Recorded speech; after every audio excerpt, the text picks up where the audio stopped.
Salam, hörmətli iştirakçılar, əziz qonaqlar və coğrafi informasiya sistemləri üzrə burada iştirak edən həmkarlar. Bugün burada 3D xəritələşmə və rəqəmsal kadastr sistemləri mövzusunda keçirilən webinarda bir araya gəlmişik. Bu tədbir müasir texnologiyaların torpaq idarəçiliyi və şəhərsalma sahələrində necə tətbiq olunduğunu müzakirə etmək üçün əhəmiyyətli bir fürsətdir. Lakin bu mühüm tədbirə başlamazdan əvvəl bugünün xüsusi bir tarix olduğunu qeyd etmək istəyirəm. Bugün dünya müsəlmanlarının birlik və həmrəylik rəmzi olan Müqəddəs Qurban Bayramını qeyd edirik. Bu mübarək bayram günlərində Qafqaz Geoserver şirkəti olaraq etdiyiniz duaların və kəsdiyiniz qurbanların Allah dərgahında qəbul olmasını arzulayırıq. Qurban bayramımız mübarək olsun. Webinar haqqında qısa məlumat verək. Bu webinar iştirakçılara GIS texnologiyalarının praktiki tətbiqlərini öyrənmək, müasir alətlərdən istifadə bacarıqlarını artırmaq və sahə üzrə mütəxəssislərlə əlaqə qurmaq imkanı verəcək. Bu webinar coğrafi informasiya sistemləri sahəsindəki bilik və təcrübələrin paylaşılması, yeni əməkdaşlıq imkanlarının yaradılması və müasir texnologiyaların tətbiqi sahəsində irəliləyişlərin təmin edilməsi baxımından əhəmiyyətli bir addımdır. Adətən webinarları biz təşkil edərkən istəyirik ki, iştirakçılar aktiv olsunlar. Spikerlərin, çıxışçıların çıxışı zamanı onlarda yaranan sualları qeyd etsinlər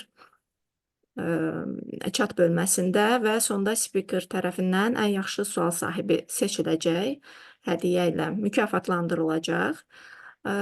Bu webinarımız bizdə 3D xəritələmənin əhəmiyyəti və üstünlükləri haqqında olacaq. Rəqəmsal kadastr sistemlərinin əmək idarəçiliyinə təsiri, Azərbaycanda bu sahədə görülən işlər və gələcək perspektivlər haqqında olacaq və suallarınızı bu yöndə verə bilərsiniz.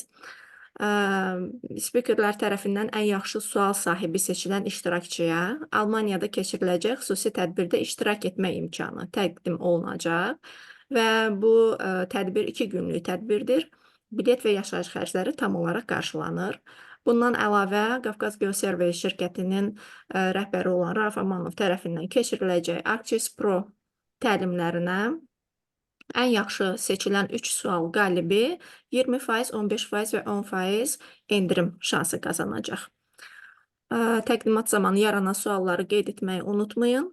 İndi isə bugünkü webinarımızın mövzusu olan 3D xəritələmə və rəqəmsal kadastr sistemləri barədə çıxışçılarımıza, spikerlərimizə söz vermək istəyirəm. Bugün bizdə çıxış edəcək Rauf Amanov, Qafqaz Geoserver şirkətinin təsisçisi və direktoru və GIS texnologiyaları üzrə ekspertdir.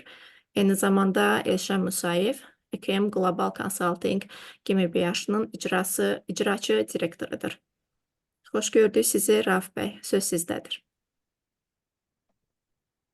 Xoş gördük. Səsim var. Səs gəlir. Səs var, biraz exo verir. Gəlir səs. Səsiniz gəldir müəllim, amma exo verir. Tamam, indi necədir? Yaxşıdır. Əla. Hər kəsi xoş gördük. Hər kəs salamlayırıq bir daha. Aysel xanıma təşəkkür edirik. Aysel xanım bizim şirkətin tədbirlər üzrə event meneceridir. Və webinarın təşkilində birbaşa məsul şəxsdir. Çox sağ olsun, bir giriş elədi. Sağ olun Aysel xanım. Biz Qafqaz Geoserver şirkəti olaraq GIS texnologiyaları üzrə Azərbaycanda ixtisaslaşmış şirkətik. Eyni zamanda BMT-nin müxtəlif IOMI və FAO, eyni zamanda GIZ və digər şirkətlərlə, beynəlxalq şirkətlərlə aktiv işləyirik GIS sahəsində. Bundan əlavə olaraq mən özüm də şəxsən BMT-nin FAO-sunda və IOMI-sində ekspert olaraq çalışıram. Elm Fondunun, Azərkosmosun layihələrində ekspert kimi rəylərimiz olur, rəy veririk və yaxında yəni bir xatırlatma edim ki, Azərkosmos yaxın günlərdə layihə elan edib, hamınızı oradan istifadə etməyə dəvət edirəm.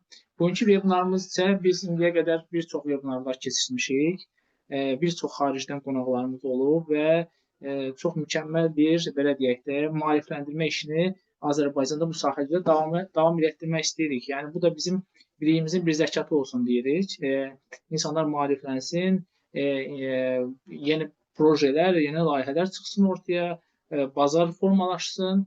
Bu şəkildə də caiz sevərlərin, caiz üzrə çalışanların və çalışmaq istəyənlərdə bir üfüq genişlənməsi meydana gəlsin. Və bu münasibətlə biz sizləri müxtəlif zamanlarda müxtəlif ekspertlərlə görüşdürürük və bugünkü qonağımız da Elşən müəllim Musayevdir. Mən onu ondan yaxşı, daha yaxşı tərif edə bilmərəm. Onu daha yaxşı ondan izah edə bilmərəm. Nəsə eləsəm qüsur eləmiş olaram. Ona görə də mən sözü birbaşa Elşən müəllimə vermək istəyirəm. Elşən müəllim mükəmməl bir ekspert. Yəni nə desəm az olar, özü daha yaxşı danışacaq öz haqqında, mən bilirəm. Mən də Qurban Bayramınızı təbrik edirik sizin. Qurban Bayramınız mübarək olsun və mən sizi çox uzatmıram. Elşən bəyə sözü verəcəm. Rahatca kofenizi, çayınızı alın, arxanıza yaslanın, Elşən bəyə qulaq asın, chat bölməsindən suallarınızı yazın və nəticədə Elşən bəyin də qəşəng bir hədiyyəsi var. Təbii ki, layiq olana verəcək, özü seçəcək onu. Bizim də şirkət olaraq Artist Pro dərslərimizə endirimlərimiz var, onları seçəcəyik və inanıram ki, çox maraqlı bir, belə deyək də, webinar alınacaq. Amma sizdən xahişimiz sonda sualları sona saxlayırıq. Son Elşən bəyin təqribən çıxışı 45 dəqiqə planlaşdırılıb, 35-45 dəqiqə arası reglamentə xahiş edirik ki, riayət eləsin. Ondan sonra 15-20 dəqiqə sual, müzakirə və inanıram ki, bu bayram günü, bu həftə sonuna, cümə günü, həftə sonuna yaxınlaşanda siz çox gözəl bir istirahət eləmiş olacaqsınız. Bunun və fərqində olacaqsınız, zövqünü alacaqsınız. Mən çox uzatmayayım, buyurun Elşən müəllim, səhnə, məkan sizindir. Rauf müəllim, təşəkkür edirəm dəvətə görə. Mən də hamının bayramını təbrik edirəm. Allah kəsdiyiniz qurbanları qəbul eləsin, dualarınızı eşitsin. Kimin ürəyində nə arzu var, Allah hamısına çatdırsın. Və bu bayram günündə qoşulduğunuza görə hamıya təşəkkür edirəm. Rauf müəllim elə indicə mənə dedi ki, prezentasiya lazımdır. Biz burada tələsib prezentasiyanı da tapdıq. Yəni indi hal-hazırda göstərəcəm və onun üzərində danışacağam. Mənim üçün prezentasiya və prezentasiyası danışmaq fərq eləmir, amma yəqin ki, prezentasiya ilə daha yaxşı olar. Mən hədiyyə haqqında danışmaq istəyirəm. Intergeo deyilən sərgi var. Bu təkcə coğrafiya informasiya sistemləri deyil, bütün texnologiyalarla bağlıdır. Orada proqram təminatları, avadanlıqlar Almaniyanın ən böyük sərgilərindən biridir və dünyanın bir çox ölkələrindən iştirakçılar gəlir ora. Və bu il o keçiriləcək Frankfurtda və mən bilən oktyabrın əvvəlinə düşür. Və bugünkü gün mən sizdən doğrudan da ağıllı suallar gözləyirəm və gözləyirəm ki, siz elə bir sual verəsiniz ki, Allah saxlasın Rauf bəy. Elə bir sual verəsiniz ki, o suala mən də cavab verə bilməyim. Yəni, ümumiyyətlə həm çətin, həm ağıllı, həm də dərin sual olsun və onun əsasında da biz bugün o qalibi seçəcəyik. Yəni, mən o qalibi seçəcəm və ondan sonra artıq viza prosedurları və digər məsələlər üçün hazırlıqlar indidən olmalıdır və onu biz həll eləyəcəyik. İndi mən prezentasiyanı açım bir saniyə. Okey. Görsənir prezentasiya? Okey. Bəli, görsənir. Так.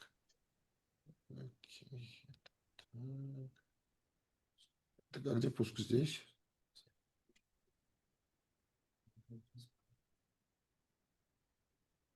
Это пауза. Это пауза.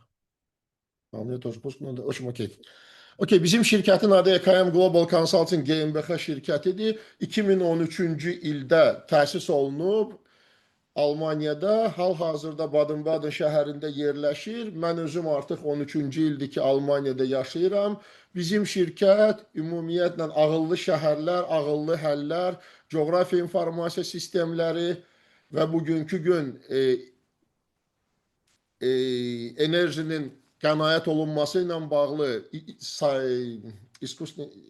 süni intellektlə istifadə olunaraq texnologiyalar tətbiq eləyir və 3D mobil xəritə, coğrafiya informasiya sistemləri üzrə bizim özümüzün proqram təminatları var, 3D skaninglə yeraltı kommunikasiyaların xəritəsinin yaradılması və ağıllı şəhərlər üzrə həllərin tətbiq olunmasıdır.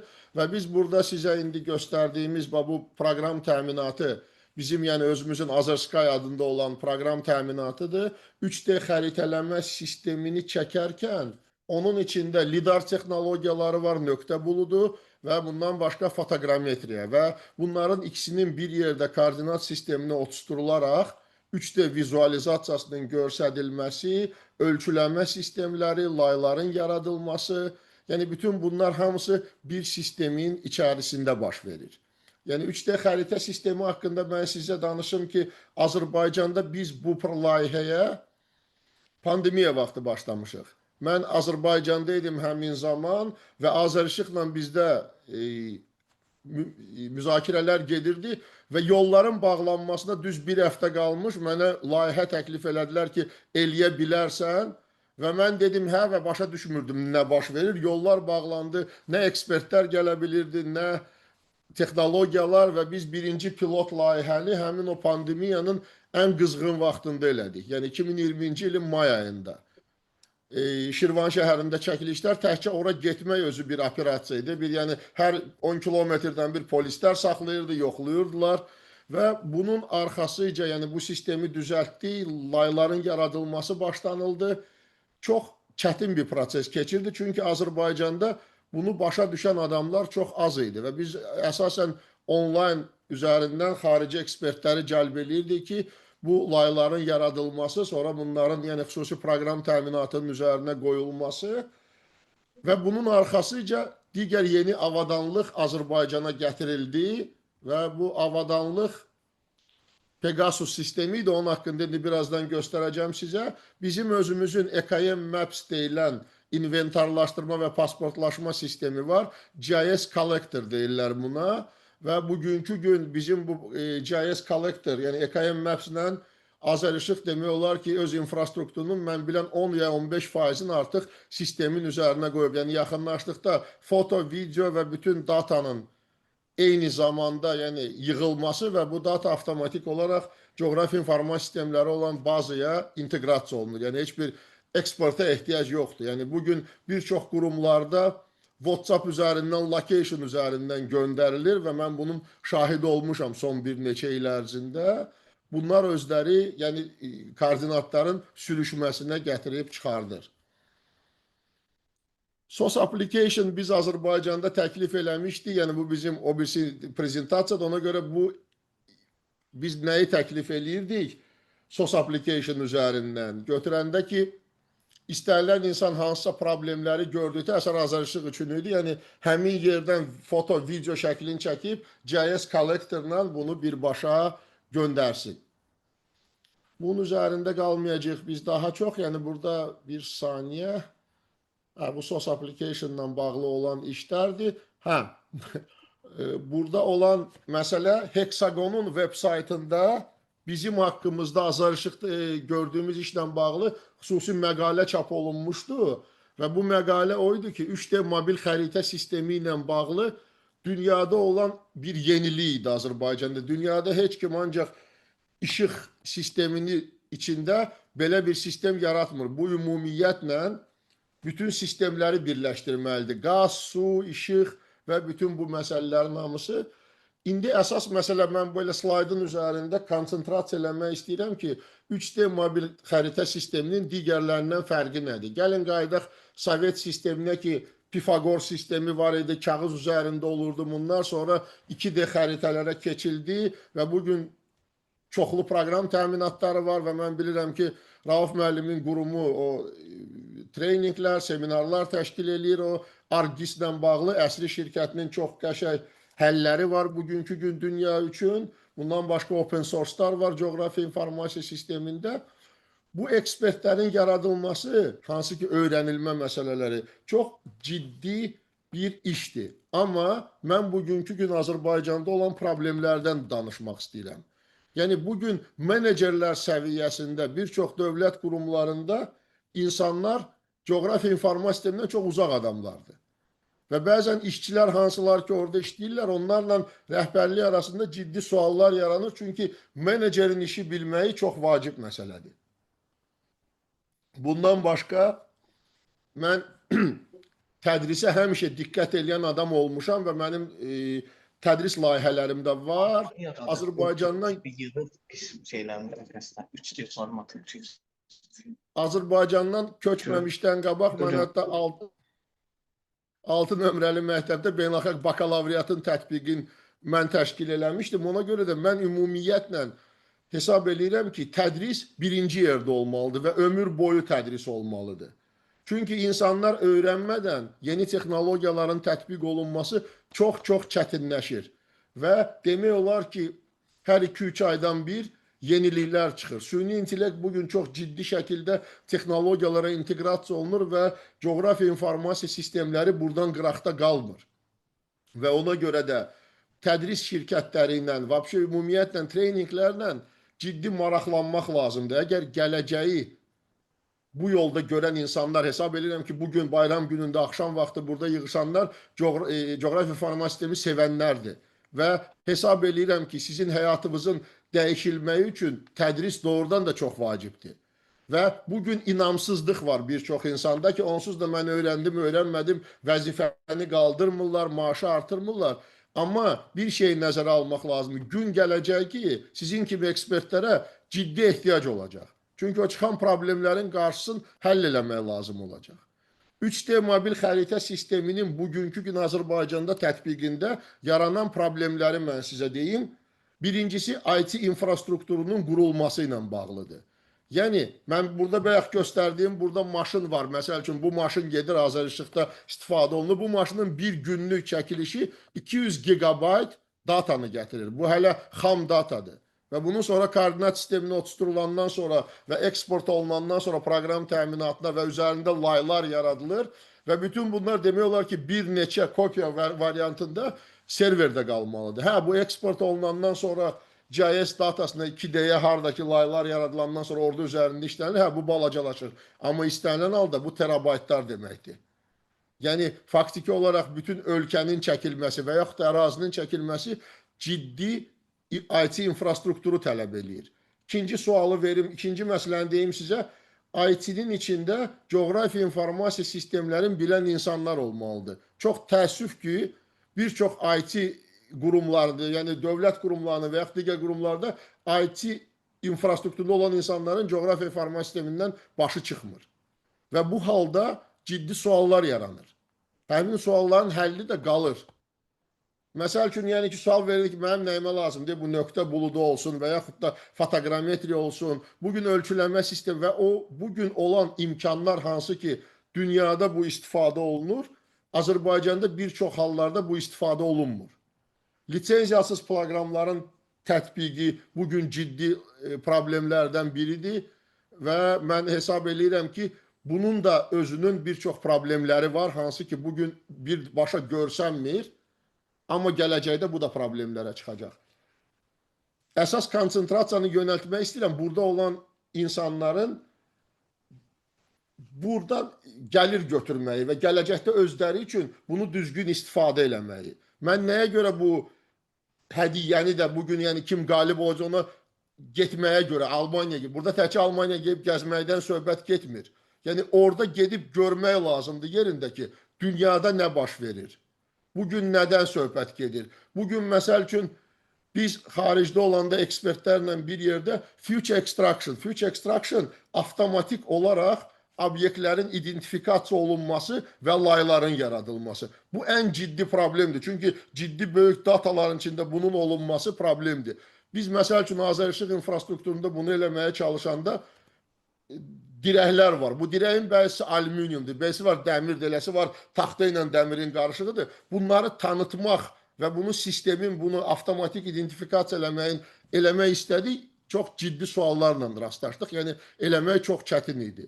Və bugün bütün dünyada olan insanlar, hansılar ki, proqram təminatı üzərində işləyirlər, onlar bunu çox ciddi baxırlar buna ki, bunu hansı yöndən həll eləsinlər.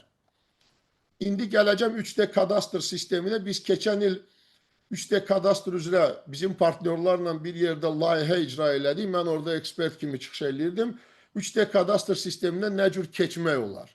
Söhbət bundan idi və hansı işlər görülməlidir? Azərbaycanda 3D kadastr sistemi məsəl üçün Amerikadan və yaxud digər ölkədən ciddi şəkildə fərqlənir.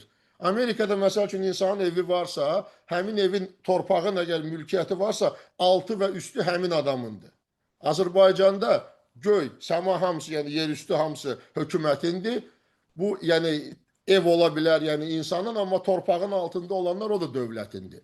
Amma gəlin götürək ki, bugün keçidlərdə olan mağazalar var, yəni kiçik mağazalar var keçidlərdə, onlar özəlləşdirilib. Deməli, bu halda 3D kadastr sistemində torpaq, yəni yerin lap altındakı, hökumətin üstündəki mağaza kimindirsə, onun üstü gənə hökumətindir, yəni dövlətindir bu və səma da dövlətindir. Bütün bunlar ümumiyyətlə götürəndə hamısı laylarla bölünməlidir. İkinci məsələ, yollar hamısı düz olmalıdır.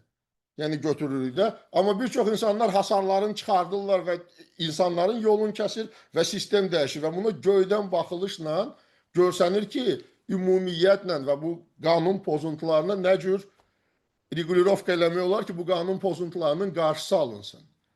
Ondan sonra bir çox ölkələrdə kadastr sistemləri tam açıqdır. Bugün yəni istənilən insan girib baxa bilər ki, onun evi və yaxud da torpaq sahəsi hardadır. Azərbaycanda bugün bu yoxdur. Nəyə görə? Çünki sürüşmə deyilən bir anlayış var, amma təkcə sürüşmə deyil. Yəni bəzi hallarda insanın evinin sənəddə yazılan koordinatı ilə reallığı üst-üstə düşmür. Və ona görə də bugün bununla bağlı ciddi problemlər var.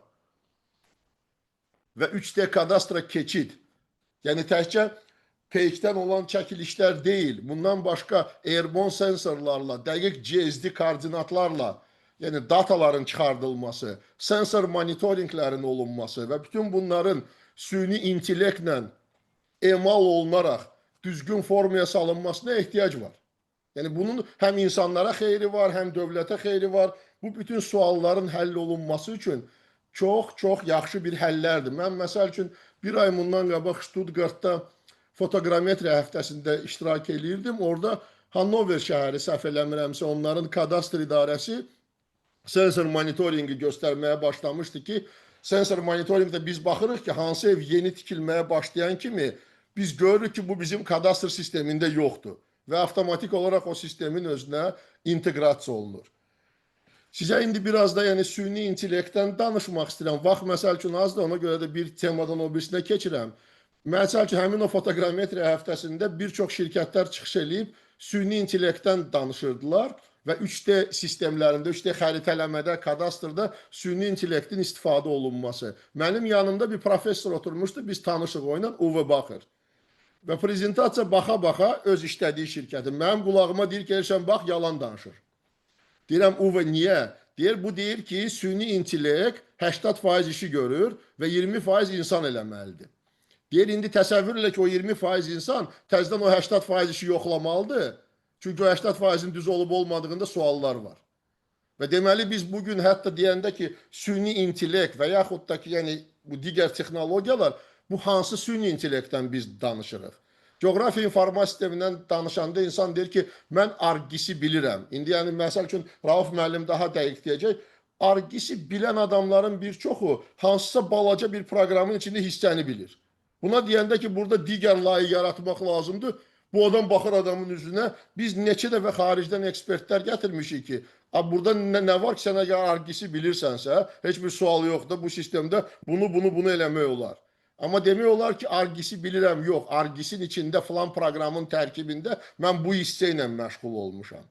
Ona görə də mən hesab edirəm ki, bu tədrisin propagandasına ciddi ehtiyac var. İnsanlar gələcəkdə, məsəl üçün, mən bilmirəm sizin nə dərəcədə kiminsə xaricdə işləmək və işləməmək istəyi var, yoxdur, bunu bilmirəm. Amma sizə bir şey demək istəyirəm ki, bugün göydən çəkilişlərlə, yəni təyyarə ilə çəkilişdən airborne sensorlarla orada daha böyük datalardır. Rəqəmsal əkizlər yaradılır, ölkələrin, yəni bütün dataları yığılır, bütün dünya bu dəqiqə çəkir.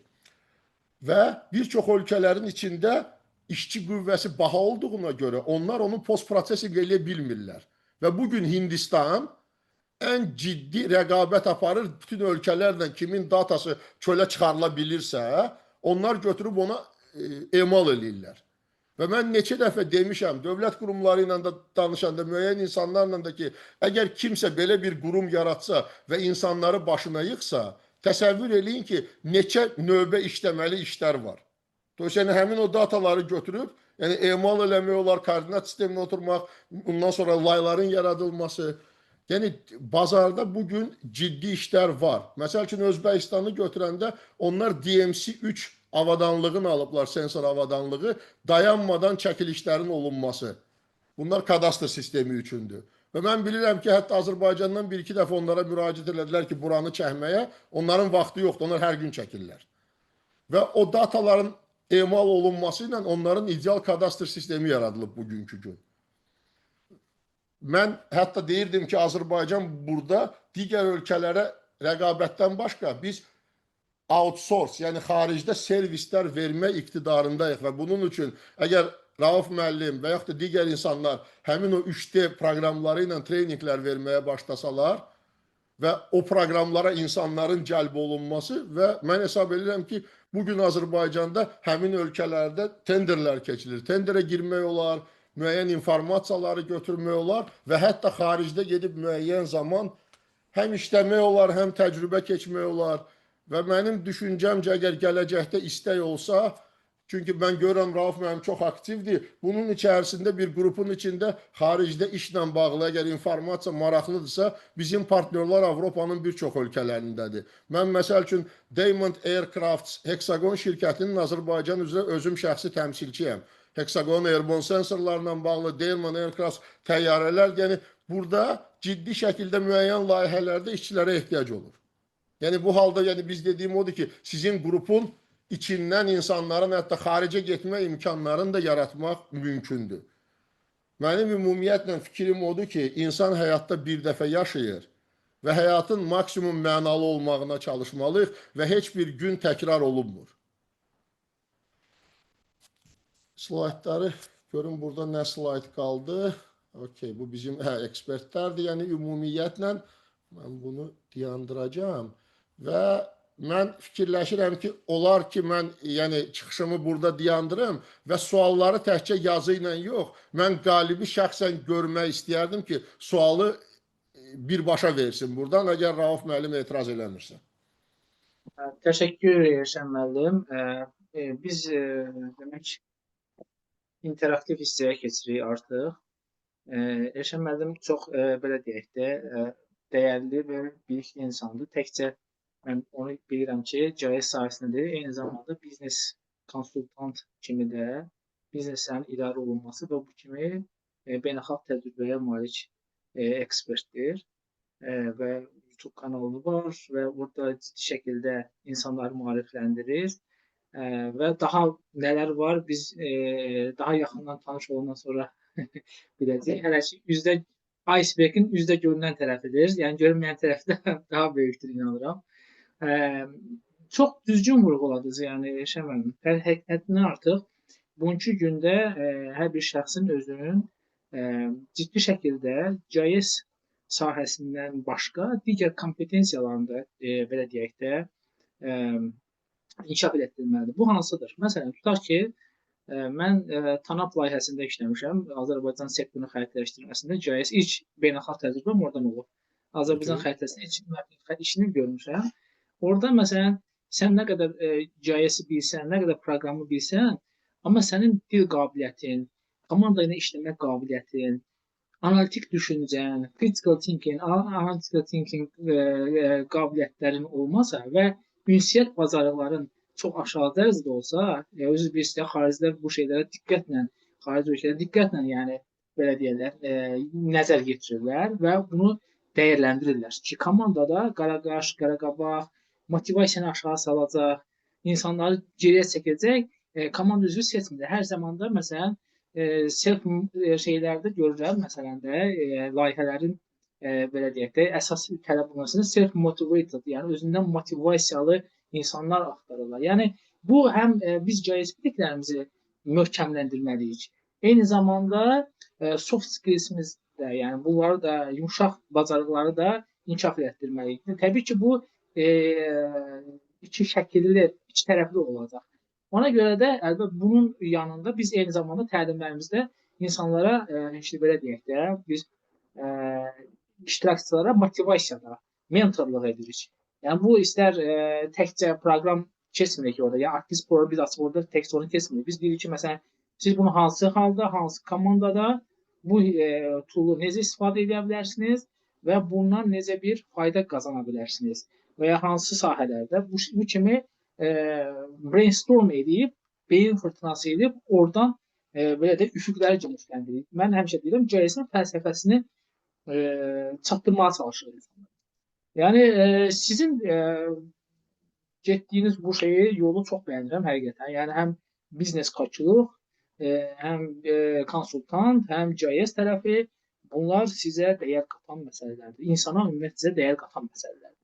Mən sadəcə başım aşağı salıb operatorluq edeyim. Düzdür, müəyyən yerdə qədər o lazımdır ki, müəyyən şey, amma ondan sonra müəyyən iş keçəndən sonra artıq nədir bundan iş yapılır. Mən çox danışmayayım. Sual hissələrinə keçək. Bizdə Aysel xanım sual hissələrini belə deyək də koordinasiya edəcək bizim üçün. Buyurun Aysel xanım. Biz Mən sonra bir şey deyim, əyani Aysel formada xanım, verə üzr bilirik. istəyirəm. Üzr istəyirəm, bir şey deyim mən qabaqcadan. 4 ildən çox mən fiziognomika ilə məşğulam. Bu mənə nəyə lazımdır? Danışdığım insanın hansı düşüncədə olduğunu bilim. Ona görə də mən personal sualları istəyirəm ki, insanın özünü görüm sualı verəndə və ona uyğun olaraq da mən qərar verəcəm. Sonda qabaqcadan dedim xəbərdarlıq eləyim. Buyurun Aysel xanım. Oldu. Elşən bəy, əgər uyğundursa... Əyani formada sual vermək olar. Bəli. Elşən bəy zaten əyani formada sual verməyin tərəfdarıdır. Onu istəyir. Əgər uyğundursa Bəhruz Qurdiyev buradadırsa sualı özü səsləndirsin. Deyilsə mən səsləndirim.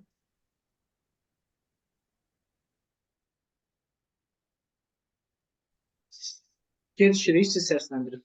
Tamam. Belə bir sual var. Sadalanan proqram təminatlarının mənimsənilməsi və inkişaf etdirmək üçün tədris ləvazimatlarını paylaşa bilərsinizmi? Sual deyəəm ki, Elşən müəllimdir. Okey, cavab verəcəm indi. Yəni burada əsas məsələ proqram təminatı, həmin o proqramın olması, lisenziyanın olması birinci məsələdir və o proqramın işləməsi üçün kompüterin lazım olan səviyyədə olması. 3D proqram təminatları üçün video kart çox vacib məsələdir və xüsusi konfiqurasiyalar var hər proqram təminatı üçün. Bunlar vacibdir. Bir də ki, o datadan istifadə olunursa, şəbəkə üzərindən qurulubsa, şəbəkənin özünün sürətinin normal olması çox vacibdir. Çünki bir də görürsünüz ki, açılmağı üçün gözləyirlər və mən onun şahidi olmuşam. Ona görə də belə proqram təminatları keçiləndə ya kompüterə yüklənməlidir, ya yaxındakı bir serverə qoyulmalıdır ki, birbaşa qoşulmaq olsun. Yoxsa onda o çox uzun müddət çəkir. Yəni bu ciddi suallar yaradır. İnsanın hövsələsi qalmalı, bir də ki, uzun vaxt çəkir. Tamam. Təşəkkür edirik. Təşəkkürlər müəllim. Seymur Həsənovun sualı var. Yaradılmış 2D və 3D xəritələr, eləcə də ərazinin rəqəmsal əkizi üzərinə yerləşdirilmiş kommunal infrastruktur, məsələn, su, qaz və ya enerji daşıyıcı xətləri üzrə baş verə biləcək qəza, sızıntı və ya fasilə hallarını real vaxt rejimində siqnal verən sensorlar və ya SCADA sistemləri vasitəsilə izləyib, bu məlumatların GIS bazasına avtomatik inteqrasiyası mümkündürmü? Bu kimi real-time inteqrasiyalar üçün Esri-nin hazırda təqdim etdiyi hər hansı platforma və ya həll varmı, yoxsa əlavə sistem və vasitələrə ehtiyac duyulurmu? Bu adam özü yoxdur burada. Qalib gəlmək üçün insanın özünün sual oxuması vacibdir. Yəni mən indi həmin o sualı da açmışam. Çox uzun sualdır, baxım ona. Kommunal informasiya, su, qaz və enerji daşıyıcı xətləri üzrə baş verən qəza, fasilə halları real vaxt rejimində sensorlar və SCADA sistemi vasitəsilə izləyib GIS bazasına mümkündürmü? Bu kimi qeyri-real inteqrasiya Esri-nin təqdim etdiyi platforma həll varmı? Və siz rəqəmsal əkiz oxudunuz, mən o rəqəmsal əkizi görmədim burada. Yaradılmış 2D və 3D xəritələr, eləcə də ərazinin rəqəmsal əkizi, okey, gördüm. Okey, baxın, yəni ki, çox yaxşı sualdır ümumi, amma qalib gəlmək üçün insanın özünün olmamağında problem var, bax onu deyəcəm. Yəni sensor monitoring... Müəllim, salam. Məndə kamera yoxdur notebookda, ona görə Okey. telefonla qoşulmaya çalışıram. Başa düşdüm. Seymur, sual doğrudan çox qəşəngdir və mən sizə deyim ki, burada əgər söhbət 2 və ya 3D xəritənin olmasından başqa, yəni 3D xəritə olanda nə vaxtsa çəkmişəm, amma hal-hazırda datadan informasiya gəlmirsə həmin o yerdən Və bunu birbaşa görmək çox çətin məsələdir. SCADA üzərindən müəyyən məsələlər idarə olunur, amma hamısı yox. Ona görə də sensorlardan istifadə etmək lazımdır. Və belə bir hadisələrin baş verməsində sensor monitoring deyilən bir şeylər var və bunu yəni peyk üzərindən və bir dəfə artıq çəkilmiş datalar var və insanlar bilir ki, koordinat sistemləri hardadır və ona uyğun olaraq sensor monitoring və bunun süni intellektə qoşulmuş həlləri var. Və bu halda avtomatik olaraq informasiyaların yığılması mümkündür. Burada da IT infrastrukturunun buna hazır olması lazımdır. Ən vacib olan məsələ. Mənim Yəni, sualım yəni ondan ibarətdir ki, bunu təkcə GIS vasitəsilə etmək olar, yoxsa başqa platformalardan, deyək, tətbiqlərə də ehtiyac var. Siz rəqəmsal əkiz nədir bilirsiniz də, yəni ki, sualda qoymuşsunuz orada. Baxın, rəqəmsal əkizin bir neçə formaları var. Yəni, biri var, sən konkret olaraq 3D modeli yaradırsan. Bir də ki, həmin ərazinin coğrafiya informasiya sistemlərinə qoyursan ki, düzgün nəyin harda olduğunu görəsən. Coğrafiya informasiya sistemi nəyə görə lazımdır? Çünki həmin o hadisənin, qəzanın dəqiq harda olması. Yəni, orada faktiki olaraq lap dəqiqlik olmaya da bilər. O sensordan asılıdır və yaxud da ki, yaxınlıqda şeyin adını mobil operatorun o antennasının olmağı, çünki o GIS-in qoşulmağı məsələsi var. O istənilən halda onun təyin olunması üçün bu lazımdır, baza kimi. Amma həmin o şeylər sensora bağlanıbsa və o GIS-ə bağlanıbsa, o avtomatik olaraq o informasiya alarm sistemidir. Bu alarm sistemi digər proqram təminatıdır. Və bu 30 duranda informasiya gələndə coğrafiya informasiya sisteminin datasını özü ilə aparır. Yəni yerin təyin olunması üçün. Ümumiyyətlə, yəni koordinatın təyin olunması üçündür o. Bu birbaşa başqa sistemdir. Yəni onun GIS-ə bağlılığı ancaq həmin o hadisənin harda olması ilə bağlıdır. İcazənizlə mən kiçik bir açıqlama verim. Buyurun, buyurun. Mənim sualım vardı sizə. Gözləyin, moderator sizi şey edəcək, nizamlayacaq. Burada mənim bir balaca əlavəm var bu suala. Rəşə mənə çox düz buyurdu. Hal-hazırda Esri-nin Enterprise deyə bir belə deyək də, proqram yönü var, sırf şirkətlər və burada artıq sahə işləri, eyni zamanda ofis işləri və digər belə deyək də, yer üzərində olan, məkanda olan sorğular və s. hamısının mövcud real time-da vahid platformada birləşdirə bilir. Sualın ikinci hissəsidir. Mən bunu orada əlavə edeyim. Online, ArcGIS-in online versiyası var. Hansı ki, bu sizə sahədən avtomatik olaraq belə deyək də, məlumatları real time-da əlavə etmək, onları birbaşa serverə ötürmək, sonra orada desktopda onların belə deyək də, əməliyyatların icra olunması və bu kimi üstünlükləri var. Sizin iki sualın ikinci hissəsindən mən də bir kiçik açıqlama vermiş oldum. Təşəkkür edirik. Növbəti suala keçək. Canlı sual vermək istəyənlər. Canlı suallar verin. Bəli, canlı sual vermək istəyən mən idim. Bəli, Leyla xanım, buyurun. Sonra sırayla yazıları gedərik. Buyurun, Leyla xanım. Axşamınız xeyir olsun. Bayramınızı təbrik edirəm. Salamlayıram hər kəsi. Mənim sualım Eşə müəllimə olacaqdır ki, 3D xəritələmə texnologiyaları, təbii risk zonaları, təbii fəlakət risk zonaların idarə edilməsində onların qarşısının alınmasında necə inqilabi rol oynaya bilər? Qlobal bir problemdir bu. Təbii, razıyam sizlə. Bugün yəni Avropanın özündə, Amerikada meşələrin yanğınları var və müəyyən hadisələr var. Burada artıq yəni biz götürürük, yenə də sensor monitorinqə gedirik və bizdə burada relyefin 3D modelinin hazırlanması məsələsi var. Məsəl üçün, daşqınlar baş verəndə insanların evakuasiya olunması və müəyyən proseslərin həll olunması üçün qabaqcadan həllər var. Yəni, nə cür işlərin görülməsidir və bunlar hamısı həmin o qəza xidmətlərində qeydə alınır. Amma mən keçən dəfə çoxlu biz güldük xarici ekspertlərlə Slovakiyada meşə yanğınına qarşı nə etmişdilər? Dronu asıblar göydən yayda və bundan kabel sallayıblar aşağı və taxıblar toka ki, hardasa bu yerə düşməsin. Və deyir ki, və bu monitoring edir, biz onun kamerası ilə baxırıq ki, yanğın olmasın. Soruşdum ki, siz niyə belə eləyirsiniz? Dedi ki, bu ən ucuz texnologiyadır. Və bizim yəni digər şeylərə pul yoxdur eləməyə. Və hal-hazırda heç bir 100%lik texnologiya yoxdur ki, təbii fəlakətlərin qarşısını alınmaq üçün həllər versin. Amma yenə də ümumiyyətlə biz insanlarda əgər həmin o ərazinin xəritəsi varsa və həmin o xəritə üzərindən işlərin getməyi məsələsi bu çox vacibdir. Keçən il mən Hexagonun user group meetingində olanda Amerikada olan bir ştat var idi. Orada ancaq yəni qarlar olan yerdir də. Orada analiz olandan sonra görmüşdülər ki, qar səthi nə qədər əriyibsə, universitet professoru çıxış eləyirdi və ondan sonra planlaşdırmışlar ki, nə baş verə bilər. Ümumiyyətlə götürəndə bu hadisələrin qarşısaların alınması üçün sistemlər var və süni intellekt buna kömək eləyə bilər. Ama bunun için insanlar da lazım. Yani infrastruktur ciddi şekilde lazımdır. Bir şeye başa düşmeye lazımdır ki bugünkü. Ben 5 milyon verdim, avadanlık aldım. Bu heç nə həll eləmir. Avadanlık ancaq müəyyən işləri görür. Sistemin qurulmasına ciddi ehtiyac var. Bütün bunlar için. Suala göre teşekkür ederim. Çok yaxşı sualıydı. Çox sağ olun. Növbəti suala keçək. Bəli. Şərqiyə Cahangirova deyəsən. Mənim sualım o idi ki, bu GIS urbanizasiya təhlili necə istifadə olunur? Kameranız varsa kameranızı açın. Şərqiyə xanım, sual verirsiniz. Yəni, demək istəyirəm ki, GIS urbanizasiyanın təhlilində yəni necə istifadə olunur? Kameranız mümkünsə Şərqiyə xanım açmanız. Sual verirkən Eşən mənim şərti var.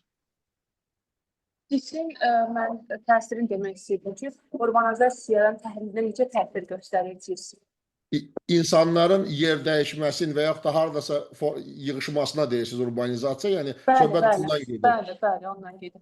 Tak, baxın, bugün coğrafiya informasiya sistemləri demək olar ki, hər şeyə təsir göstərirlər. Və bugün nəyə görə ölkələrin rəqəmsal əkizləri yaradılır? Planlaşdırılma məsələsi. Planlaşdırılma məsələsi də göstərir ki, hansı ərazilərdə məsəl üçün axın olacaq, insanlar daha çox doğulur, harda daha az doğulur və bütün bunlara əsasən urbanizasiya baş verir. İndi gəlin götürək müəyyən bir hissəni ki, bəzi adalar var və yaxud da ki, Avropada yerlər var ki, 1 avroya İnsanları cəlb eləmək üçün deyirlər ki, biz burada evi satırıq. Amma şərt var ki, sən burada yaşamalısan və müəyyən pul qoymalısan bura. İnfrastruktura cəlb olunmaq üçün, bir hansı ərazi yönəltmək üçün işlər görülməlidir. GIS ancaq nə edir? GIS toolsdur. Yəni GIS odur ki, mən otururam, axtarıram, baxıram ki, bu hardadır? Bunun yanında nə var? Burada məsəl üçün yaşamaq üçün nə dərəcədə rahat şərait var? Və biznesmenlər nöqteyi nəzərini götürəndə ki, elə adamlar var ki, siz özünüz də yəqin bilirsiniz ki, o torpaqlarda istifadə olunmurdu, birdən başlayırlar pul qoymağa və başlayır orada pullar gəlməyə. Sibriz ən ideal bir nümunədir. Yəni Nardaranda kiminsə o qiymətlərə pul verib nəsə almağı heç kimin ağlına gəlməzdi. İndi 60 milyarddan söhbət gedir. Yəni faktiki olaraq biz indi götürəndə ki, xaricdən kimsə investor baxırsa, ona GIS lazımdır ki, koordinatla baxsın ki, dənizdən nə qədər qıraqdadır, bu ev hardadır və mən buna nə edə bilərəm. Problem ondadır ki, coğrafiya informasiya sistemini hər adam bilmir. Ona görə də ekspertlər olmalıdır içəridə ki, ondan istifadə edib düzgün informasiyanı versinlər. Mən bir əlavə eləmək istəyirəm, Eşən bəyin demək istəsəm, urbanizasiya məsələlərində ümumiyyətcə hər bir proyektdə müxtəlif ekspertlər olur. GIS mütəxəssisində oraya əlavə edirlər ki, mapping, data toplanması, datanın emalı və s. məsələlərində onlara dəstək olsun. Amma bu GIS bilən şəxs, yəni GIS eksperti coğrafiyaçı olduğu zaman, yəni coğrafiya, ekologiya, torpaqşünaslıq, aqro və s. yaxın yer elmlərinə yaxın ixtisas sahibi olduğu zaman onda həqiqətən də vizualizasiya GIS-i daha yaxşı təsvir etməyə, yaxşı həllər verməyə, komandaya kömək etmə qabiliyyəti daha da artır. İzah edə bildim. Yəni bu ona köməklik göstərir. Yəni biz Tamam, sizin olur. tərəfinizdən öyrənə bilərik. Yəni mən özüm GIS-i çox öyrənmək istəyirəm, eyni ilə də 3D Max-ı öyrənmək istəyirəm. Yəni sizin tərəfdən mümkündürmü bu? Yəni Biz təlimlərimiz var, təlimlər keçirik. Təlimdə biz cisim fəlsəfəsini öyrənirik. Bir başdan da dedim. Yəni insan gəlib bir fəlsəfəsini bilsin ki, bu iş nəyə yarayır? Yəni mən bunu niyə öyrənmək istəyirəm? Bunu niyə, harda tətbiq edəcəm? Məsələn, GIS öyrənmək istəyənlər çoxdur. Amma mən sual verirəm, bunu harda tətbiq biz edəcəksən? ekologiya sahəsində Tamam, nə gözəl, şəxsən mümkün ekologiya deyil, sahəsində mümkün oxuduğum üçün Bəli, orada nömrələr qoyur. Zəhmət olmasa əlaqə saxlayarsınız orada, çap bölməsində. Sizə nömrə verərlər, əlaqə saxlayarsınız, orada sizə məlumat verərlər. Keçək növbəti suala. Bir saniyə mən bir də son sözümü demək istəyirəm Şərqiyə xanıma. Ən çox mənim xoşuma gələn odur ki, siz öyrənmək istəyirsiniz və istənilən, öyrənilən informasiya əgər insanda enerji qoyulursa, nəticə gəlir və ekologiya sahəsində çox vacib tədbirlərə ehtiyac var və orada ekspertlərə ehtiyac var və siz gəncsiniz və hesab edirəm ki, əgər bunu öyrənsəz, sizin üçün xeyirli olacaq. Çox İcazə sağ olun, versəniz, Fərid. mən də bir sual verərdim. Əl qaldıranlara sırasıyla gedək. İlk öncə istəyirəm canlı sualları dinləyək, sonra yazılı suallara keçək və İcazə bir versəniz, hər xanım, mən bir kəsin sual verəm. hər kəsin bir sual vermək haqqı olacaq. Bunu da nəzərə alaq sual çoxluğunu. Pərvin xanım əl qaldırmışdı. Dinləyək Pərvin xanım sizi.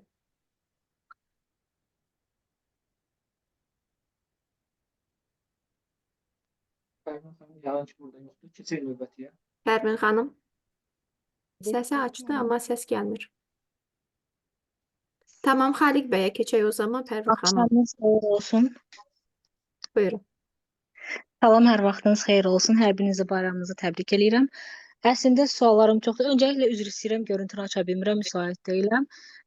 Hər kəsin bayramını təbrik edirəm. Suallarım çoxdur. Sadəcə istiqamət tipli bir sualım olacaq Elşən bəyə, mümkündürsə. Mən hal-hazırda əmlak sahəsində, mənzil bazarında mərkəzi, vahid mərkəzləşdirilmiş informasiya sisteminin yaradılması barəsində araşdırma eləyirəm. Elmi araşdırmam var və 3 ildir bu araşdırma üstündə işləyirəm. Bilirsiniz ki, Azərbaycanda bu yoxdur. Hal-hazırda mənzil bazarında vahid mərkəzləşdirilmiş sistem və bu minvalla mən Britaniya təcrübəsini öyrənmə şansım əldə eləmişəm və bilmək istəyərdim ki, daha doğrusu sizdən istiqamət almaq istəyərdim ki, Almaniyada bu tipli, yəni mənzil bazarında bu prosedurlar necə tənzimlənir və ya daha doğrusu bu prosedurları tənzimləyən hansı şirkətləri tövsiyə edə bilirsiniz? Hansılarla biz onlayn şəkildə belə olsa əlaqə yarada bilərik, onlardan təcrübələri götürüb bizə inteqrasiya eləyə bilərik. Belə bir şansımız varmı?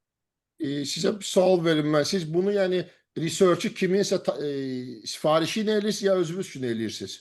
Mən onu başa... Bu mənim PhD işimdir. PhD işinizdir. Bəli.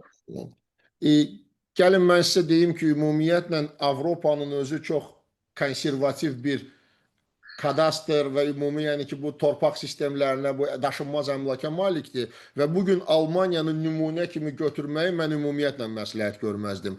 Bugün bu sahə üzrə ən inkişaf eləmiş ölkə Avropada Niderlanddır. Yəni Niderland təcrübəsindən istifadə eləmək yaxşı olardı. Mən orada olan şirkətlərlə bağlı bizdə partnyorlar var, mən soruşaram və kontaktları Rauf bəy vasitəsilə sizə göndərərəm ümumiyyətlə bunları. Azərbaycanla bağlı məsələyə gələndə mən bu haqda informasiyam var və mən sizə deyim ki, bugünkü gün ümumiyyətlə koordinatların vurulması məsələsində, düzgün koordinat sistemində ümumiyyətlə ciddi suallar var bugünkü gün.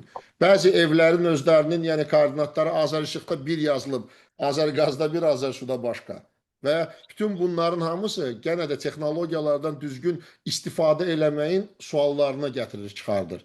Bir də ki, mən sizə bu barədə bizdə professorlar var, yəni hansılar ki, Almaniya universitetlərində bugünkü gün o təcrübələr aparırlar, şirkətlərdə də ümumi mütəxəssis deyirlər və mən onlarla bağlı sizi yönləndirə bilərəm. Zəhmət olmasa bütün suallarınızı yazın və mən o sualların əsasında bunların hamısına nə mümkündür kömək eləmək, Rauf bəy vasitəsilə sizə informasiyaları göndərərəm.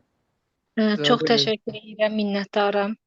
Mütləq bir neçə gün ərzində sizə o sualları yönləndirəcəm. Təşəkkür edirəm. Buyurun, sağ olun. Teşekkürler Pərvin xanım. Xaliq bəy, buyurun. Ich habe eine Frage. Ich bin Elnur Herr Üzr Musayev. istəyirəm. Bunun bəy, üzr istəyirəm. Sırayla növbə ilə gedirik. Sualınızı verirsiniz, təsir.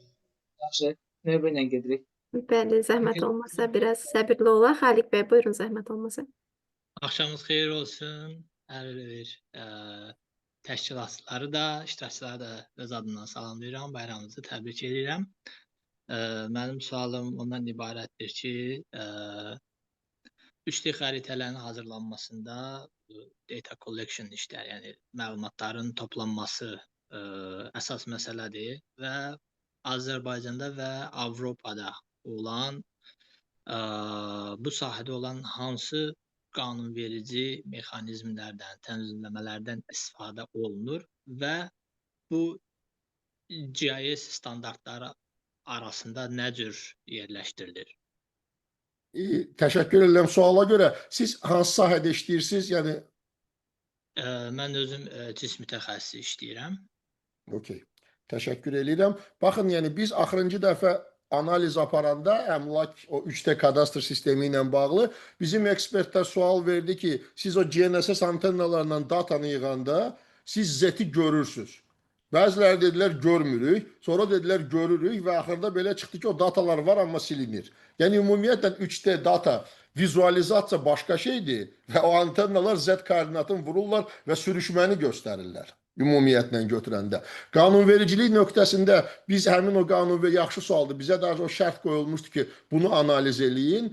Belə baxanda ciddi bir qanunvericilikdə birinci növbədə heç bir şey əleyhinə deyil.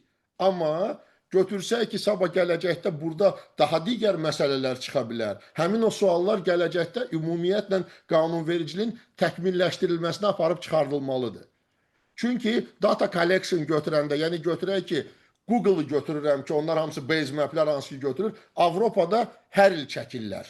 Onlar onu maşın üzərindən, göydən, səma ilə və bütün bunların hamısını birləşdirirlər, super mesh eləyib qoyurlar dataya. Azərbaycan çəkilmir. Ona görə də Azərbaycanda o suallar daha çoxdur. Ona görə götürəndə orada heç kim onların qarşısını almır. Məsəl üçün, Almanya konservativ bir ölkədir. Mən Baden-Württembergdə yaşayıram. O günü baxdım ki, Google öz schedule-ını qoyub ki, hansı vaxtlarda hansı şəhərləri çəkəcək. Çünki bunlara nə lazımdır? İstənilən dəyişiklik onlar üçün vacibdir. O xəritələmə sistemlərinin üzərində. Və bu 3D data yığılanda, siz dediniz data collection. Əsas məsələ odur ki, bu laylar yaradılanda sən reallığı görürsən. Burada hansı bina var? O ona lazımdır, yəni ümumiyyətlə baxanda. Bir də ki, nöqtə buludu. Məsəl üçün, bir çoxları deyir ki, elə 3D mobil xəritə avadanlığı. Bugün götürək ki, 50.000 evroya var avadanlıq. Var 950.000. Və bunların fərqində çox-çox nüanslar var. IMU texnologiyasından tutmuş nə qədər dəqiq koordinat vurur və nə qədər uzaqlığı götürür bu. Həmin o şeydə və həmin o nöqtə bulduğun üçün də sən sonra hansı meşə alırsan. Və o meşin üzərindən yəni işlərin görülməsi. Meş 3D vizualizasiya olunmuş nöqtə buludlarındandır və bunun arxasına şəkillər qoyulur ki, vizualizasiya daha dəqiq olsun. Bugün bunlarla bağlı sual yoxdur, amma əgər siz göydən çəkirsinizsə samolyotla və bu halda çəkilməsi icazə verilməyən yerlər var və bunun üçün dövlət qurumları ilə, xüsusi qurumlarla bir yerdə çəkilir, həmin o data silinir orada. Və sizə bir şey deyim ki, Yunanistanı məsəl üçün yuxarıdan çəkmək olmaz. İsraili çəkmək olmaz, onlar icazə vermirlər. Amerikanı gündə çəkirlər datanı, həmin 3D-də və Amerika bunun üzərində ağıllı həllər yaradır. Yəni, istənilən insanın o datalara dostupu var. Özə ki, demək olar ki, pulsuzdur onlar. Yəni, orada elə bir şey çıxmır. Bu yaxında mən prezentasiyadayım. Deyir ki, biz 200 megapikseldən 300 megapikselə artırmışıq o kameranı. Sual verirəm, yəni şeyə, o texniki direktora Hexagonun. Deyirəm, sən bunu artırdın. Demək istəyirsən ki, sən siqaretin kötüyün yox, lap külü görəsən orada. Axı data böyüyür. Bunu insanlar gərək daha böyütsünlər. Deyir, biz onu fikirləşmirik. Və nəyə görə onu böyüdürlər? Amerikanın sifarişi var ki, mən bunu alıram. Çünki Avropada heç kim onu o qədər dəqiqliklə çəkmir. Həmin o datanı da. İndi baxın, hansı ölkə üçün vəbşə həmin o data təhlükə hissidir, qoymur çəkməyə. Hansı ölkə üçün yox, bunlar hamısı suallar onun üzərindədir və hər ölkənin öz qanunvericiliyi var o barədə. Təşəkkür edirəm. Yəni, əsasən o GIS standartını daha çox araşdırmaq yönündə verdim sualımı ki, məsələn, bəzən elə olur ki, hər hansı bir ölkədə GIS standartı o qədər ciddi qəbul edilir ki, bəzən hansısa bir qanun, məsələn, torpaq məcəlləsindən biraz üst mərhələyə keçə bilir. Çünki bu zaman orada insanların həyatı və yaxud digər obyektlərin zəruriliyi dövlət üçün daha əhəmiyyətlidir. Nəinki desinlər ki, məsələn, burada torpaq korlandı, belə-belə işlər oldu, ancaq GIS standartı orada bir qismən də olsa biraz üstünlüyə malik olur. O mənə də soruşdum. Mən sizə deyim ki, sizin sualın cavabıdır. Amerikadan başqa bugünkü gün mən heç bir ölkədə görməmişəm onu. GIS standartları ilə ümumiyyətlə bağlı doğrudan da mən deyirəm, universitetlərdən çıxış edirlər. Mən bəzən oluram, yəni o professorlar çıxış edirlər. Bugün ümumiyyətlə çox ölkələr başa düşmür. Sizə bir şey deyim, Nottingham şəhəri, əgər səhv eləmirəmsə, orada şəhər beriyasından bir qadın gəlmişdi rəqəmsal əkizlərlə bağlı. Təsəvvür edin ki, o şəhərin yaratdığı rəqəmsal əkiz fantastika idi. Hər şey rəqəmsal əkiz üzərində. Nəyə görə? Çünki onu başa düşən GIS eksperti var orada, həmin o xanım. Özdəki 30 ildən çox təcrübəsi var. İtalyanlar gəlmişdi, prezentasiya eləyir, elədiyin başa düşmür. Milan şəhərinin prezentasiya edirdilər. 3 dəfə rəqəmsal əkizini çəkiblər, düzəldiblər, hazırlayıblar, amma istifadə edənmirlər. Biz nə görə grant alıblar, Avropa grant verir, mən çəkdim. Yaxşı, bu datanı nə edirsən? Mən bir dəfə sual verdim birinə ki, bu datanın istifadə olunmasında hansı proqram təminatına istifadə edirsən və nə dərəcədə bu insanlara açıqdır? Almanlara sual verdim, Bavariyaya. Mənə qayıtdı ki, open source. Deyirəm, open source yoxdur. Mən də olar, mən sizlə sonra danışım. Yaxınlaşdırırken mən səni tanıyıram. Onlar belə sual verirsə, bizi buna cavab yoxdur. 18 milyon pul ayrılmışdı ora, evro.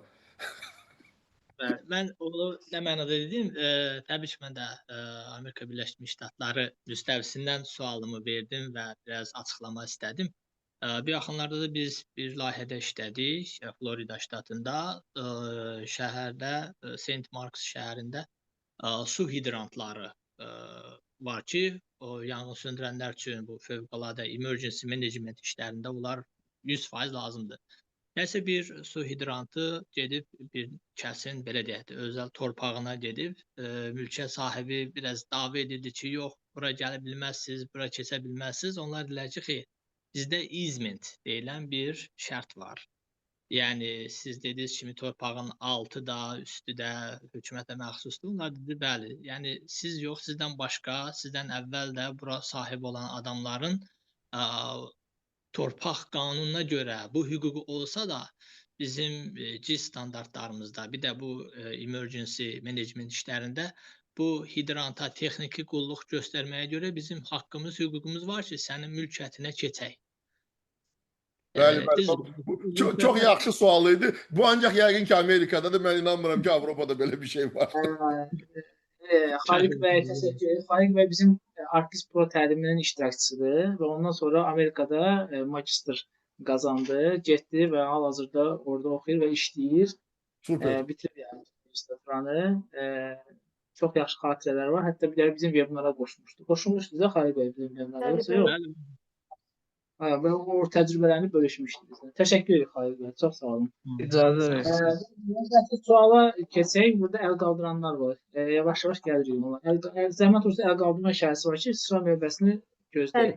Bəli. Bizdə sırayla düşür əl qaldıranlar, yəni ona görə xahiş edirəm açıb mikrofonu biraz vaxt aparmayaq. Nərgiz Qasımzadə, zəhmət olmasa sualınızı verin. Salam. Axşamınız xeyir. Qurban bayramınız da mübarək. Mənim sualım əsasən sizin elə danışdığınız mövzu ilə əlaqədar. Azərbaycanda köhnə tikililərin, mülkiyyət hüquqlarının qarışıq olmasının, torpaq sahələrinin natamam ərazilərlə dolu olmasının, yəni burada hansı həlli istifadə etmək olar ki, 3D rəqəmsal kadastr həlli, ki, həm hüquqi problemləri həll etmək üçün, həm də ki, sakinlərin etirazlarını minimuma endirmək və şəhərlərin funksionallığını artırmaq üçün, dediyim, hansı həlli? Siz harada işləyirsiniz? Yəni ixtisasınız nədir? Mənim ixtisasım əslində coğrafiya müəllimliyidir. Sadəcə GIS üzrə marağım var və öyrənməyə çalışıram öz çapımda, belə deyim. Okey. Çox sağ olun. Suala görə çox ciddi, aktual və ağrılı bir sualdır Azərbaycan üçün. Yəni burada 2D, 3D fərq eləmir. Ümumiyyətlə bu problemin həll olunması üçün ciddi işlər görülməlidir. Birinci məsələ, Azərbaycanda 2016-cı ildən sonra orta xəritə yoxdur. Axırıncı dəfə 2016-cı ildə deyəsən Dünya Bankının qrantı ilə Kənd Təsərrüfatı Nazirliyi müəyyən hissəni çəkib və ondan sonra yoxdur. Yəni demək olar ki, bizim dəqiq orta xəritə yoxdur ondan sonra. Bu orta xəritənin olması şərtdir birincisi və ikinci məsələ o orta xəritənin üzərində onu qoymaq lazımdır və bütün olan bugünkü gün koordinat sistemləri sənədlər və koordinat sistemi sənədsizlər. Bunlar hamısı onun üzərinə oturtulub xüsusi laylara qoyulmalıdır. Mən bilmirəm indi bunlar var, yoxdur. Müəyyən data var və mən daha bildiyimə görə bir neçə databaza var bunu ilə bağlı. Və bunların hamısı həll olunmalıdır. Amma yəni bunu nə cür eləyəcəklər 2D ilə, 3D ilə bu sual işarəsidir. Əsas məsələ iradə və düzgün texnologiyaların tətbiq olunması. Sizə bir dənə nümunə göstərim mən. Adını çəkməyəcəm ölkənin. Bu yaxında Avropa ölkələrindən birinin datası itdi. Həmin o coğrafi informasiya kadastr datası itdi. Onun kopyası var, amma o kopya rəsmi şəkildə istifadə oluna bilməz. Və təsəvvür edin ki, bugün həmin ölkədə bütün insanların mülkiyyəti sual altındadır. Yəni hal-hazırda. Və bu deməli ciddi problemdir. Burada deməli IT-yə baxmaq lazımdır və bütün digər məsələlər həll olunmalıdır. Amma yəni bunun həlli üçün iradə çox vacib məsələdir. Bəzi insanlar götürürlər, yolu kəsirlər evinin qabağında, evin artırır. Və təsəvvür edin ki, insanlar fırlanıb getməlidirlər ona. Və bunların həlli özü çox ciddi suallara gətirir, çıxardır və siz düz deyirsiniz ki, bu narazılıqlara aparır. Mən bir dəfə Avropada birindən soruşdum ki, sizdə problemlər nə cür həll olunur? Dedi, məhkəmə vasitəsilə. Onlarda açıqdır kadastr sistemi. İnsan girir, baxır ki, ev bunun yazılıb bura sənəddə, amma onun yerində başqası yaşayır. Yəni bunlar Avropada da var, təkcə Azərbaycan deyil. Amma orada faiz nöqteyi nəzərdən daha azdır nəinki bizdə. Misal üçün bəs hansısa bir fərqli ölkədə belə bir şey olub, yəni həll tapılıb, yoxsa Baxın, yəni ki, bizim bazadan söhbət gedir. Biz hardan başlayırıq? Yenə deyirəm, biz Sovet sistemindən gəlirik, Pulkova məsələsindən, ondan sonra yəni bunların nə cür istifadə olunması, torpaq komitəsi sonra keçirilməsi, daşınmaz əmlaka, biz çox çətin yol keçmişik ondan. Belə deyim ki, o birisi ölkələrdə belə problemlər o dərəcədə deyil. Ancaq köhnə Sovet sistemindən olan ölkələrdədir. Slovakiyanı göstərə bilərəm ki, onlar bugünkü gün demək olar ki, 80%-ə qədər problemi həll ediblər. Həmin o problemi sənədlərlə və koordinatlarla bağlı. İndi bir də şimdi sizə koordinatı vuranda bəzi hallarda referens nöqtəsi vurmadan vururlar koordinatları və bu özü ciddi suala gətirir, çıxardır dəqiqliyinə. Eşən bəy, bizim icazə verərsiniz. Bir dənə mən əlavə eləmək istədim. Suallarımız çoxdur, gözləyənlər də çoxdur, vaxt da dardır. Ona görə mümkünsə qısa-qısa keçək. İnsanların vaxtını alıyaq. İstəyirsinizsə mən cavab verməyim ümumiyyətlə suallara, mən suallara qulaq asım və sonra yəni... Yox, verək, cavab verək, qısa şəkildə çalışırıq. Okey, lakanik. Suallar çoxdur, yəni onu nəzərə alaq. Mən sual vermək istəyirdim. Hər kəsə sadəcə bir sual haqqı vermişik Şərqiyə xanım, üzürlü sayın. Çünki ilk öncə də bunu dedi, həm vaxt gedir, həm də kimis haqqına girməməyə görə, buna görə üzürlü sayın. Kimsə burada bəylərdən deyəsən tələsən var, zəhmət olmasa o sualı versin, sonra ardıcılıqla gedək. Yani, benim de bir sualım var idi olar. Buyurun. Guten Abend, Herr Musayev, ich bin Elnur. Zəhmət olsa Azərbaycanla danışa bilsə Azərbaycanla. Axşam xeyir, Eşan Musayev. Mən Elnuram. Bir sualım var idi sizə. Olar? Buyurun. Sual vermək üçün gəlmir. Əsas sualım bundan ibarət idi ki, siz yəqin ki tanıyırsınız məni. Mən sizi və oğlunuzu yaxından tanıyıram. Intergeo 2020 konferansından Berlində, Almaniyadan. Əsas sualım bundan ibarət idi ki, Azərbaycanda 3D kadastr sisteminə keçid üçün hansı hüquqi və texniki infrastruktur dəyişikliklərinə ehtiyac var? Və onu vurğulayım ki, bildiyiniz kimi 2D kadastrdan əlavə 3D kadastra keçid üçün üçüncü bir arqument lazımdır. Azərbaycanın da GeoID modeli yoxdur. Və ikinci sualımda, yəni ilk iki sualımda bundan ibarət ki, 3D kadastr sisteminə keçid üçün hansı hüquqi texniki infrastruktur dəyişikliklərinə ehtiyac var və GeoID modelinə ehtiyac varmı? Nə modelinə? GeoID. Okey. Baxın, yəni biz bugünkü gün həmin o, yəni ümumi dəyişikliklərlə bağlı analizi eləyəndə ki, bugünkü gün hüquqi nöqteyi nəzərdən hansı dəyişikliklərə ehtiyac var, həmin o mən bayaq dediyim məsələ hansı ki, o daşınmaz əmlak, o yerin altında olan, yəni keçidlərdə olanlar və onun altındakilarla bağlı məsələlərdə eyni koordinat sistemindədir, müxtəlif levellərdə, laylarda, yəni bunlar dəyişir, yəni mülkiyyət mənsubiyyəti dəyişir. Bununla bağlı qanunvericiliyə ümumiyyətlə 3D kadastr sistemi üçün yeni qanunvericiliyin hazırlanması vacib olan məsələlərdən biridir. Amma sual ondan ibarətdir ki, bugünkü gün o heç bir prioritet təşkil eləmir. Çünki Azərbaycanın 3D kadastr sisteminə keçidi üçün nə infrastruktur hazırdır, nə də insanlar. Və biz faktiki olaraq keçən il bu məsələni bir rekomendasiya nöqteyi nəzərindən verəndə biz 10 il bir zaman qoyduq həmin o keçid üçün. Və bu keçidin hazırlığı üçün bugünkü gün ən primitiv məsələlərdən biri, yəni IT infrastrukturunun və ümumiyyətlə infrastrukturun hazırlanması və lifelong, ümumiyyətlə uzun müddətli bir təhsil sisteminin yaradılması. Çünki burada müxtəlif proqram təminatlarından istifadə olunmalıdır. Və faktiki olaraq bugün Azərbaycan müəyyən əraziləri dronlarla çəkir. Həmin o dronların çəkilişində olan standartlar özü bugünkü gün 3D modelin yaradılması standartlarına uyğun gəlmir. Bütün bunlar hamısı suallardır. Çünki hansı dronlar, hansı kameralardan istifadə olunmalıdır, hansı lidar texnologiyalarından. Yəni mən sizə deyim ki, biz bugün Marsa uçmaq nöqteyi nəzərindən 3D kadastra keçmək eyni bir şeydir ümumiyyətlə götürəndə. Təşəkkür edirik. Bir də ki 2023-də mən olmamışam interviuda, oğlum çıxış edib mənim əvəzimə. Yəni Təşəkkür edirəm mən. Davam edirəm. Təşəkkürlər. Kəmalə Məmmədova, zəhmət olmasa sualınızı səsləndirin. Səsiniz bağlıdır Kəmalə xanım. Hər vaxtınız xeyir. Mən Kəmalə Məmmədova. İlk öncə bayramınızı təbrik edirəm. Eyni zamanda Elşən müəllimin dediyi bütün məlumatları dinlədim. Sadəcə olaraq diqqətimi çəkən bir hissə oldu ki, orada müəllim dedi ki, ABŞ-da məlumatlar open source-dur. Eyni zamanda Hindistanda da yəni open source istifadə olunur da, yəni oradakı məlumatlar.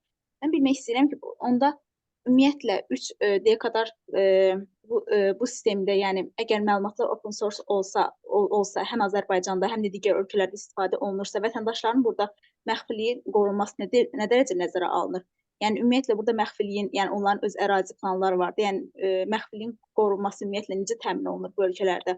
Ümumiyyətlə burada yəni gizlilik belə amili nəzərə alınır. Təşəkkür edirəm suala görə. Hindistanda mən dedim ki, onlar outsource servis göstərirlər, açıq deyil. Yəni Hindistanı mən demədim, Amerikada açıqdır. Amma ümumiyyətlə laylar söhbəti gedir. Əgər orada xüsusi laylar qoyulmayıbsa, mülkiyyət mənsubiyyəti və yaxud da digər yəni məxfi məlumatlar, onda heç bir sual yoxdur. Yəni sən binanı görürsən və yaxud da ki, ərazini görürsən, oradakı insanın dəqiq məlumatları onun üzərində olmaya bilər. Onsuz da biz bugün Google-dan baxanda həmin o şeyləri görürük.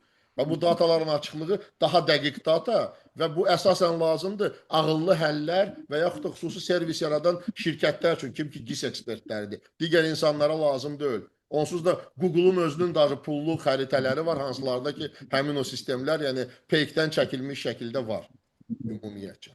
Təşəkkür edirəm. Çox sağ olun. Təşəkkürlər Kəmalə xanım. Fatimə Ağazadə, zəhmət olmasa buyurun. Mən də ilk öncə hər birinizi salamlayıram. Yeraltı kommunikasiyadan danışıldı. Sualım belədir ki, məsələn, yeraltı kommunikasiya dedikdə nə nəzərdə tutulur? Məsələn, torpağın altında baş verən təbii fəlakətlərdənmi, yoxsa torpağın altında baş verdiyi xüsusi xəstəliklərdənmi, həmin o xəstəliklərin göstəricilərindən mi söhbət gedir? Məsələn, bir müddət var idi, zəlzələlər olmamışdan öncə telefonlara mesaj gəlirdi. Yəni bu nəzərdə tutulur və məsələn GIS vasitəsilə ancaq yeraltı kommunikasiyalar mı, yoxsa məsələn hər bir təbii fəlakət təkcə yerin altında deyil, bəzən üst hissədə də baş verir. Düzü bunun Ekologiya Nazirliyinin xüsusi departamentləri var ki, oradan məsələn məlumat almaq olur. Amma elə bir şey varmı ki, orada həmin o departamentin köməyi deyil də GIS-dən istifadə olunur? Sual uzun idi. Mən sualın mənasını tutanmadım. Yəni siz belə başladınız, getdiniz GPR nədir? Yəni belə getib mən tutmağa çalışdım. Yəqin mənim yaşımla bağlıdır. Yəni mənasını Mənim də yaşımla bağlıdır. İki sual idi deyə biraz dedim ikisini birləşdirim.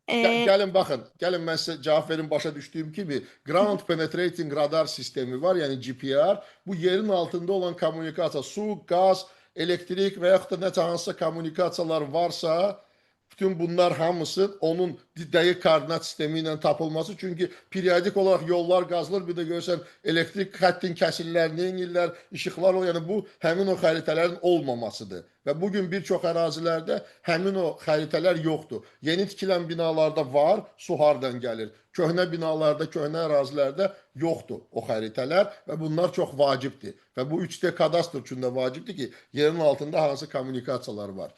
Sizə gələn o zəlzələ vaxtı informasiya bu Androidin funksiyalarından biridir. iOS-da o yoxdur, ancaq Android telefonlarında Android özü göndərir ki, hə burada zəlzələ var. Çünki zəlzələ baş verən kimi orada informasiya var və onların öz sistemi üzərindən gəlir. Təşəkkür edirəm. Çox sağ olun. Təşəkkür edirik. Rəşid Qasımov, zəhmət olmasa sualınızı səsləndirin. Salam, axşamınız xeyir olsun.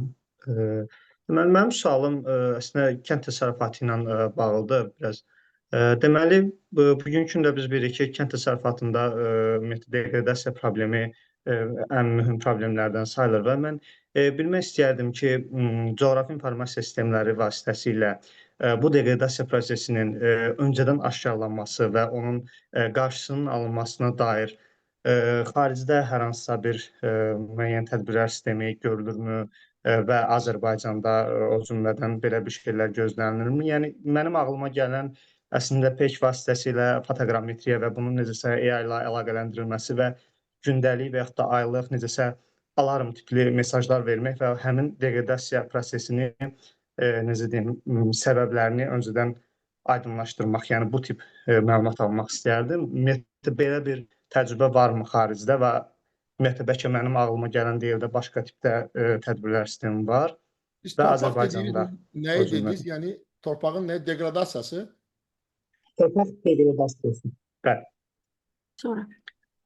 Yəni müəyyən səbəblərdən münbitliyin pozulması bunu Yəni bu köhnə texnologiyadır, yeni bir şey yoxdur və bugünkü gün sensor monitorinqlə, yəni ümumiyyətlə siz düz deyirsiniz ki, fotoqrametriya vasitəsilə bu gün Avropada hamısı bunun üzərindən işləyir. Yəni torpağın olan şəkillərinin çəkilməyi və bu davamlı çəkildiyi halda həmin o şəkillərdən ümumiyyətlə informasiya verilir ki, torpaqda nə baş verir.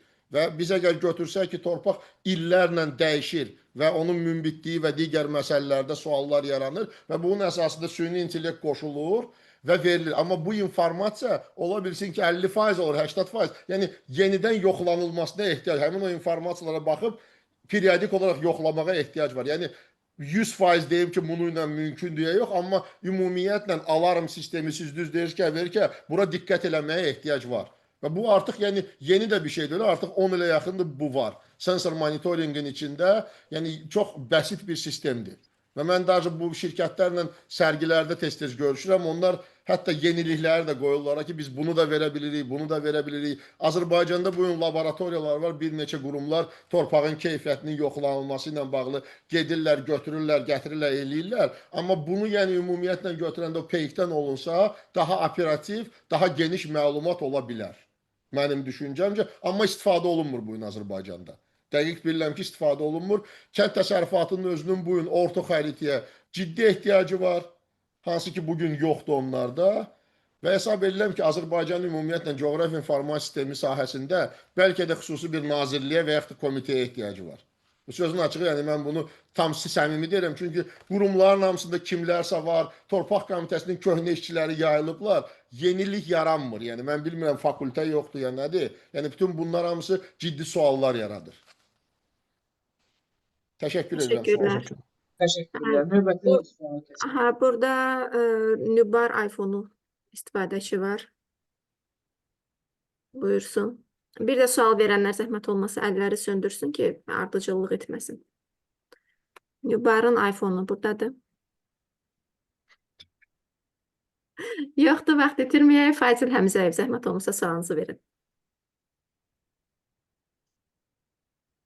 Salam, axşamınız. Sonda vaxt qalsa bir daha sual verə bilərikmi? Vaxt qalsa baxarıq. Yəni şey deməyək də, öncəlikli suallarımızı sırayla verək. Vaxt qalırsa alarıq suallarınızı təkrar.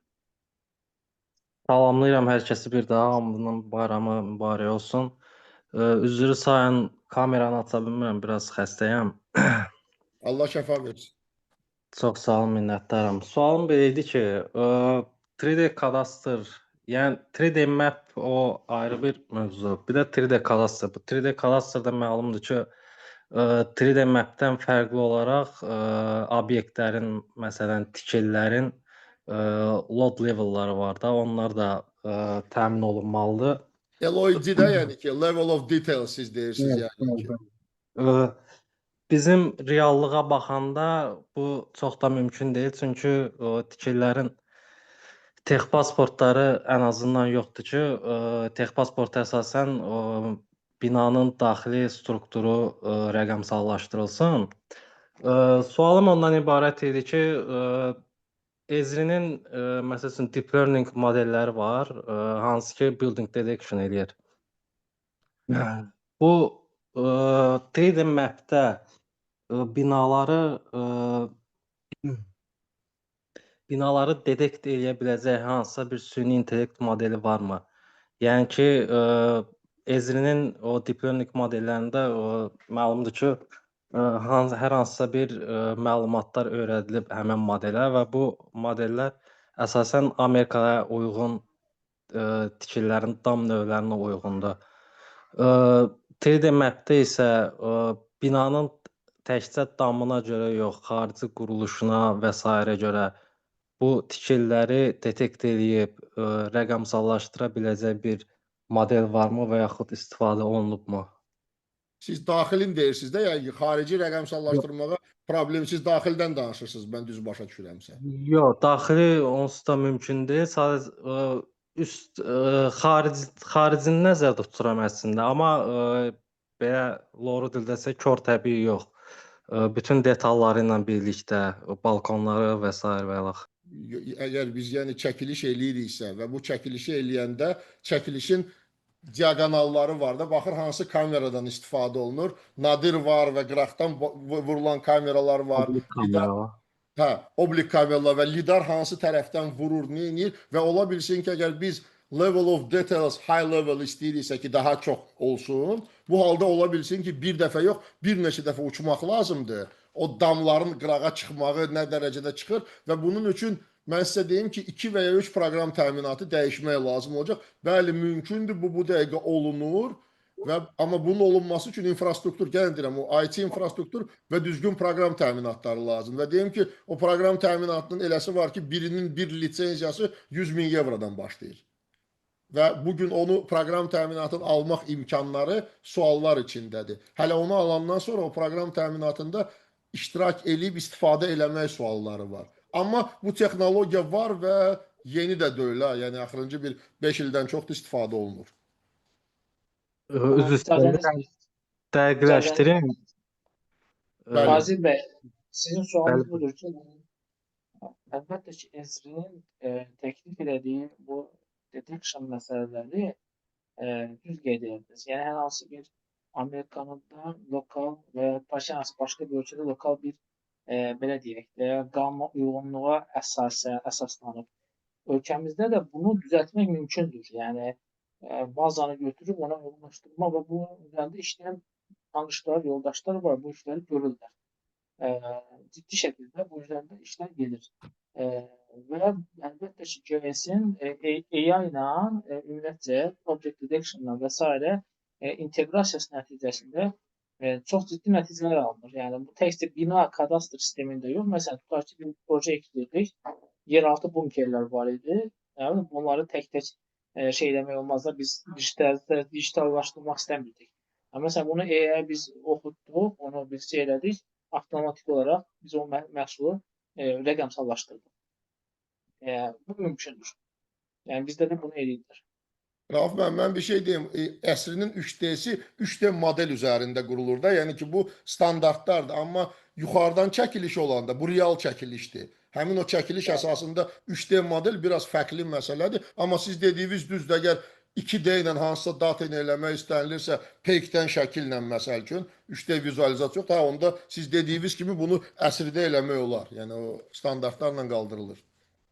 Bir dənə çox üzr istəyirəm, əlavəm olacaq.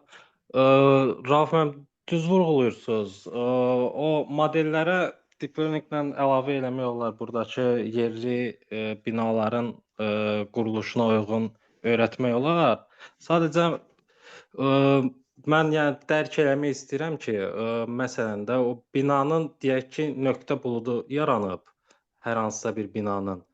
Bunun bütün döngə nöqtələrini hardakı çıxıntı var, çünki binalar kvadrat şəkildə deyil də, kubik şəklində. Bu bütün hissələrini dedekt eləyib 3D modelini yarada bilirmi? Yəni sualımın məğzi o idi. Çox sağ olun, cavablandırdınız olsun. Siz dediniz axı nöqtə buludu yaradılıb. Nöqtə buludu yaradılıbsa deməli bu lidarla çəkilib də, düzdür? Əgər bu bir tərəfdən çəkilib, digəri çəkilməyibsə, boşluq qalacaq. Amma hər tərəfdən çəkilibsə və imkan varsa çəkilməyə, onda yəni tam şəkildə yaradılır. Amma sual yaxşı sual idi. Təşəkkür Çox edirəm. sağ olun. Qəşəng ifadə sormaya sualını mən də bəyəndim. Yəni müzakirə olunacaq, üstündə söhbət aparılabiləcək bir sual. Təşəkkür edirəm. Növbəti suala keçək. Rəşad Məmmədli, buyurun, zəhmət olmasa.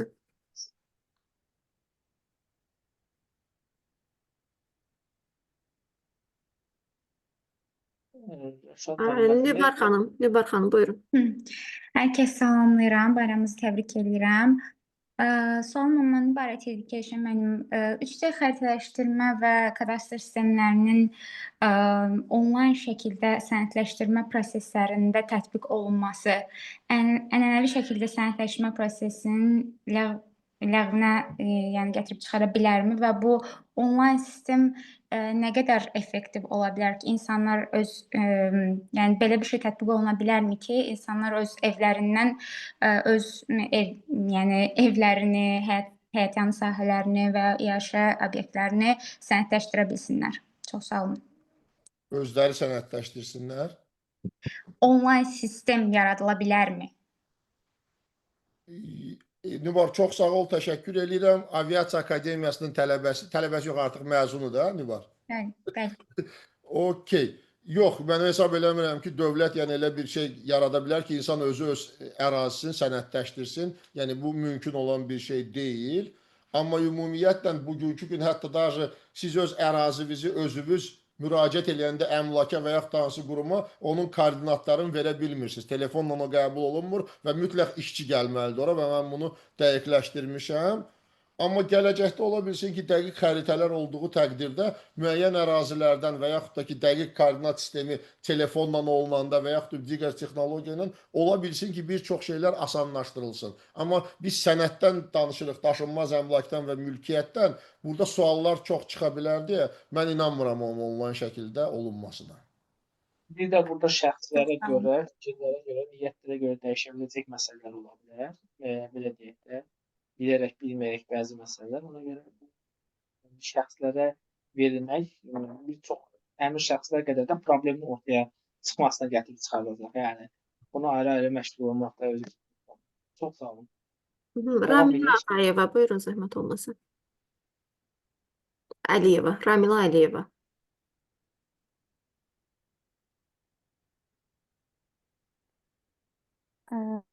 Siz sual vermişdiniz deyəsən bir də.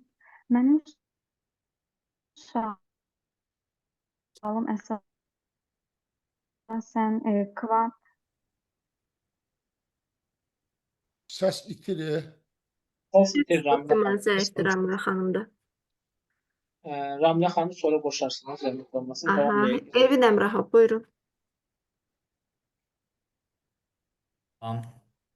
Salamlayıram, bayramınızı təbrik edirəm hər birinizin. Mən qısaca sual verim. Sualım kosmik şəkillərlə, çəkilişlərlə bağlıdır. Hansı ki, məkan ayırd etməsi 30 sm və mənim bildiyim səhvim varsa zəhmət olmasa düzəldərsiniz. World View 3 və yaxud Airbus'un Pleiades Neon çəkilişləri var ki, 30 santimetrə qədər ayırd etmədə bizə çəkiliş imkanı verir. Amma bildiyimiz kimi müasir texnologiyalar, AI-ın tətbiqi ilə bu müxtəlif modellərdən istifadə edərək bu keyfiyyəti artırmağa çalışırlar və artırırlar da.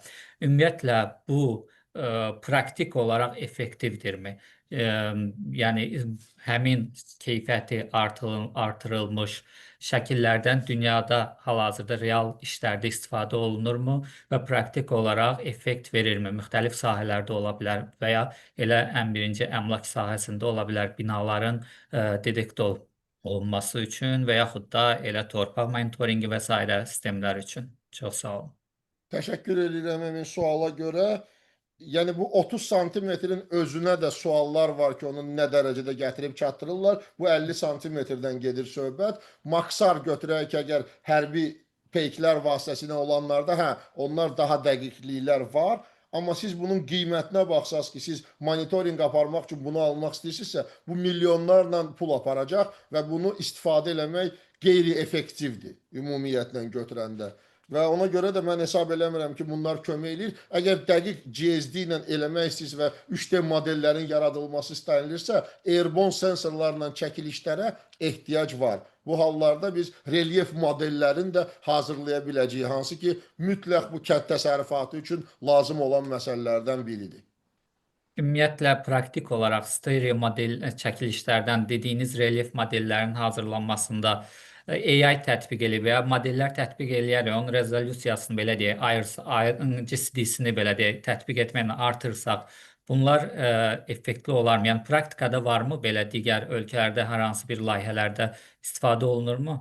Mən sizə bir şey deyim. Bugünkü gün Çində olan bəzi şirkətlər 5 il bundan qabaqki çəkilişləri Photoshop və AI vasitəsilə düzəldirlər, 30 santimetrə satırlar və hansılar ki, effektiv deyil. Və mən hesab eləmirəm ki, bugün kimsə ondan istifadə edir və yaxud da rastıma gəlməyib. Ola bilsin, mən bilmirəm, amma mən görməmişəm onu. Sözün açığı. Təşəkkür edirəm. Sağ olun. Təşəkkürlər. Rakim Abbasov. Salam, hər vaxtınız xeyir olsun. Bayramınızı təbrik edirəm. Bu cür gözəl vebinarların təşkil olması üçün də sizə öz minnətdarlığımı bildirirəm. Sualım mənim bizdə deməli Azərbaycan Respublikasında səhv eləmirəmsə 95-96-cı illərdə olub torpaq islahatı və hal-hazırda Qarabağımızda işğalatdan azad olunmuşdur. Bu növbəti inşallah torpaq islahatı ola bilərmi və yaxud da bunu kim tərəfindən olunacaq? Kənd Təsərrüfat Nazirliyi, yoxsa əmlak tərəfindən, yoxsa hansısa bir özəl şirkətə mi həval ediləcək bu? Bunun da belə bir maraqlı sualım var. Bilsəz, cavab versəz yaxşı Təşəkkür olur. edirəm Rakim. Sizin də bayramınız mübarək olsun. Çox təəssüf ki, mən bunu bilmirəm, Çox sağ ol. bilə bilmərəm və bu dövlətin işidir və mən o dövlətin işlərinə bir münasibət bildirə bilmərəm. Bunu kim eləyəcək? Vallahi bir Timboli mən Almaniyada yaşayıram. Yəni mənim belə sualı bilməyim cavabı mümkün deyil. Üzürlü Hal-hazırda Başa düşdüm. Bunlar üçün təşəkkür edirəm. Salamlayıram Çox səni. sağ ol. Rakim Tan. Təşəkkür edirəm müəllim. Təşəkkür edirəm. Biraz başqa spesifik sualdır, yəni ona biz cavab verə bilmərik. Ona Bildim müəllim, ona görə bilirəm. Mövzudan kənar sualdır. Sadəcə maraqlı gəldi. Bir suallarım vardı, səsləndirdiniz. Çox sağ olun, təşəkkürlər.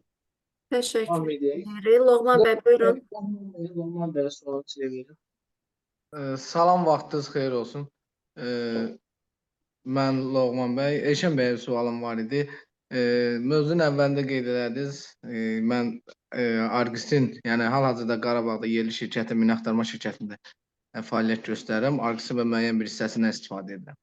Bilmək istərdim ki, gələcək üçün, yəni bayaq dediniz 3D formatında və yaxud da yəni daha geniş bir formatda torpağın alt səthində, yəni müəyyən bir qatında, alt layında telekommunikasiya qurğularını yəni göstərmək kimi və yaxud da digər torpağın alt qatında olan digər məsələlər nəyə görə soruşuram? Yəni bu mən hal-hazırda mina axtarmada işləyirəm.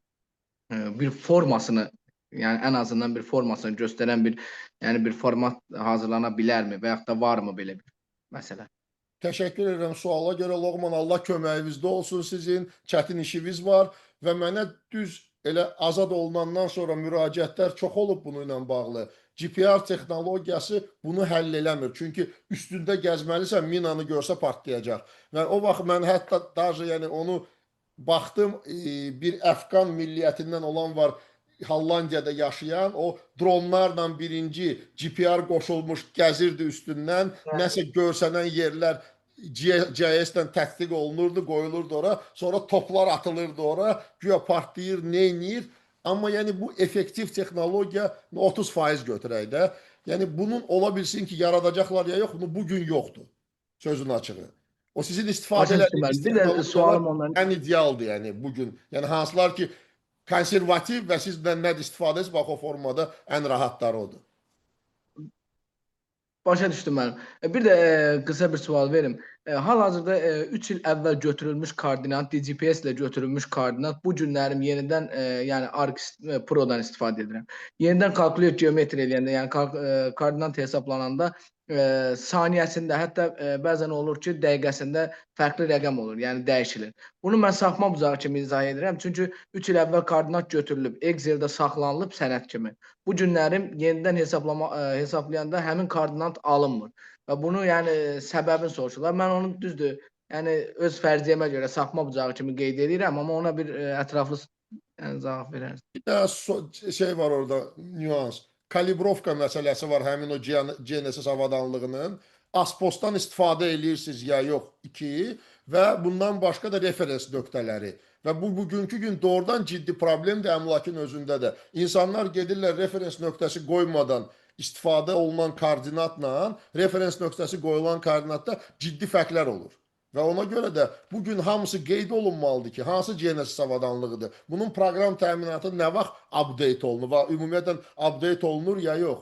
Və kalibrovka bugün Azərbaycanda çoxları eşitməyiblər. Və siz gedir insan qoyur ora və kalibrovka olunmayıb. Deməli, burada sapmalar tam mümkün olan şeydir və sizin o dediyiniz səhvlərin olmağı onlar çox normaldır. Başa düşdüm müəllim, çox sağ olun. Yəni çox ətraflı şəkildə cavab verdiniz. Minnətdaram. Sizə Təşəkkürlər. uğurlar bir də sizin işiniz çox vacib işdir. Allah köməyinizdə olsun. Çox sağ olun. Amin. Rəşad Məmmədli, Məmmədzadə, buyurun zəhmət olmasın. Salam, hər vaxtınız xeyir olsun. Bayram münasibətilə sizə təbrik edirəm. Bir sualım var idi Elşən müəllimə. Azərbaycanda bildiyiniz kimi ortofoto məlumatlarından tam və davamlı yenilənməsi üçün belə bir modelin tətbiqi mümkündürmü ki, istər həm özəl şirkətlər, həm də fərdi mütəxəssislər, həm dron operatorları, həm də sairə cizçilər müəyyən ərazilərin ortofotosunu çəkib təqdim etsin və bunun qarşılığında hər hansısa motivasiya edici mexanizmlə təşviq olunsunlar. Yəni, mərkəzləşdirilmiş bir platforma yaradılıb, təqdim olunan ortofotolar keyfiyyətə görə yoxlanılaraq CIS bazasına əlavə edilə bilər. Sual çox yaxşı sual idi. Təşəkkür edirəm Rəşad. Standartlar təyin olunsa və orada dron və drona qoşulan həmin o kamera və lidar, əgər varsa, yəni bunlar, bunun əsasında olacaqsa və kimsə onu yoxlayıb qəbul edə biləcəksə, çox ideal məsələdir və icazə verilsə əla. Və bugün mən deyim ki, bir çoxları DJI 300-yə 350-dən istifadə edirlər və üzərinə qoyulan o kameralar DJI-in ki, orta xəritə üçün heç bir yararlı deyil. Lidarları da çox zəifdir. Və bunu dünyada artıq təsdiq eləyiblər də. Ona görə də baxır ərazidən, sizə əgər o birisi balaca 30 dəqiqə uçan dronla eləyəsinizsə, siz bunu görün nə qədər vaxt sərf eləməlisiniz ki, normal bir ərazinin, yəni datası çıxsın və sizə o qədər icazə verilməsi. Amma ümumiyyətlə belə bir şeyin olmağı ola bilsin ki, amma təyyarə ilə çəkilmək mənim fikrimcə daha aktual məsələdir. Təşəkkürlər. Ramilə Çox sağ olun Əliyeva. Elşən müəllim, təşəkkür edirəm. Ramilə Əliyeva, buyurun. Bəli, internetlə bağlı kameranı aça bilməyəcəm, üzrlü sayım bu cəhətdən. Sualım o idi ki, Azərbaycanda 3D mobil xəritələşdirmə və kadastrda kvant hesablama texnologiyalarının istifadəsi nə qədər realdır? Bu gələcəkdə necə potensial varmı ki, bu istifadə olunsun? Çox təəssüf, mən kvant texnologiyası nədir onu bilmirəm. Ona görə də sizin suala cavab verəməyəcəm. Yalandan danışmayın. Təşəkkürlər. Şərqiyə Cəhangirova, buyurun sizin sualınız. Salam bir daha. Mən sualım ondan ibarət edir ki, bu işğaldan azad olunmuş yerlərimiz var da. Orada CIS texnologiyası nə dərəcə inkişaf etmişdir? Yəni orada necə də xəritə çəkmə prosesi necədir? Siz kimin tərəfindən inkişafını deyirsiniz? Orada bugün yaşayış azdır, bu dəqiqə tikinti gedir, yəni sualı biraz dəqiqləşdirin. Yəni orada demək istəyirəm ki, yəni orada CIS-in istifadəsi, belə deyim də, ərazinin planına uyğundur. Yoxsa bəzi yerlərdə var ki, məsələn, sənaye müəssisələri tikirlər, amma ərazinin planına uyğun olmur da CIS-in istifadəsi. Mən o səbəbdən dolayı deyirəm ki, yəni oradan düzgün istifadə olunur CIS. Sual yəni ünvanına deyil. Sual aydın deyil Şərqiyə xanım. Yəni biraz konkretləşdirilmənin olması, yəni biraz konkretləşdirərsiniz olması yaxşı. Növbəti yoldaşlara keçək. Elbrus Qasımov. Bəli, Elbrus Qasımov, zəhmət olması buyurun. Axşamınız xeyir olsun. Sizi təbrik edirəm. Mənim sualım faydalı qazıntı yataqlarla bağlıdır. Deməli, S3 paketlərinə məsələn Arctis Pro-da da belə deyək. Elə bir hər təklif varmı ki, onunla yerin təkində olan metal faydalı qazıntı yataqlarının regional təzahürlərini, anomaliyalarını detekt eləmək olsun. Proqram təminatı ilə. Proqram təminatından istifadə etməklə və hansısa bir open source mu deyim və yaxud da bu proqram təminatla bağlı hansı əlavə avadanlıqlara ehtiyac var, yəni daha əl çatan. Ümumiyyətlə bu faydalı qazıntılarla bağlı xüsusi texnologiyalar var. Yəni onlar da standart GPR-lar deyil, onlar xüsusi texnologiyalar. Çünki detekt eləmək, çünki bu qızıldır, dəmirdir və yaxud da nədir, bütün bunlar hamısı fərqli texnologiyalardır. Və mən deyim ki, onu yuxarıdan əgər götürək ki, peykdən baxmaqla təyin eləmək məsələsi, inanmıram mən bunu. Əsas məsələ nədir orada?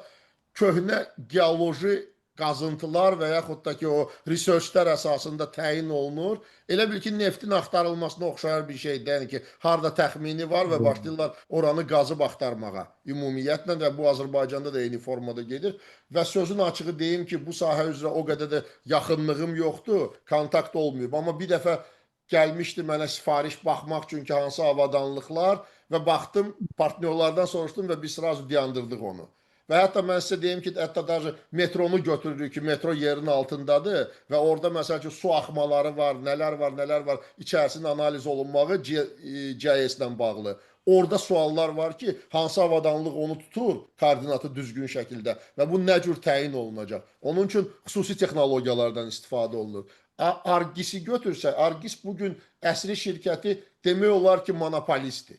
Ümumiyyətlə də bu GIS texnologiya və periodik olaraq yeni proqram təminatları, yeni toolslar çıxardır onun ətrafında. Mən World Geospatial Industry Council-da board memberlərdən biriyəm. Biz balaca şirkəti, mən də seçilmişəm ora. Orada əsrinin vitse-prezidentləri gəlir kimlər və onlar danışanda, prezentasiya edəndə mən başa düşürəm ki, orada milyonlar qoyulur hər il developmentə və yenilik nə çıxırsa onlar tətbiq edirlər sistemlərin üstünə, amma bunun üçün dat olmalıdır. Proqram təminatı toolsdur. Dat olmasa o işdə abrabotka eləmək mümkün deyil. Elbrus bəy, Təşəkkürlər. bir kiçik arxaya çıxıram. Elbrus bəy, Buyurun, 10 il əvvəl Londonda bir təlimdə olmuşdum GIS-lə əlaqədar. Orada bizim müəllim trener çox qəşəng bu geoloji qazıntılarla əlaqədar bir aparılmış tədqiqatı göstərdi. Yer altından götürülmüş nümunələr quyulardan və təkcə o nümunələr deyil, elmi araşdırmalar və digər alətlərdən istifadə edib, hamısını bir yerə toplayıb, onların arasında interpolyasiya əlaqəsini qurub, prediction biraz daha da artırıb və mapping və data vizualizasiyasını həyata keçirmişdir.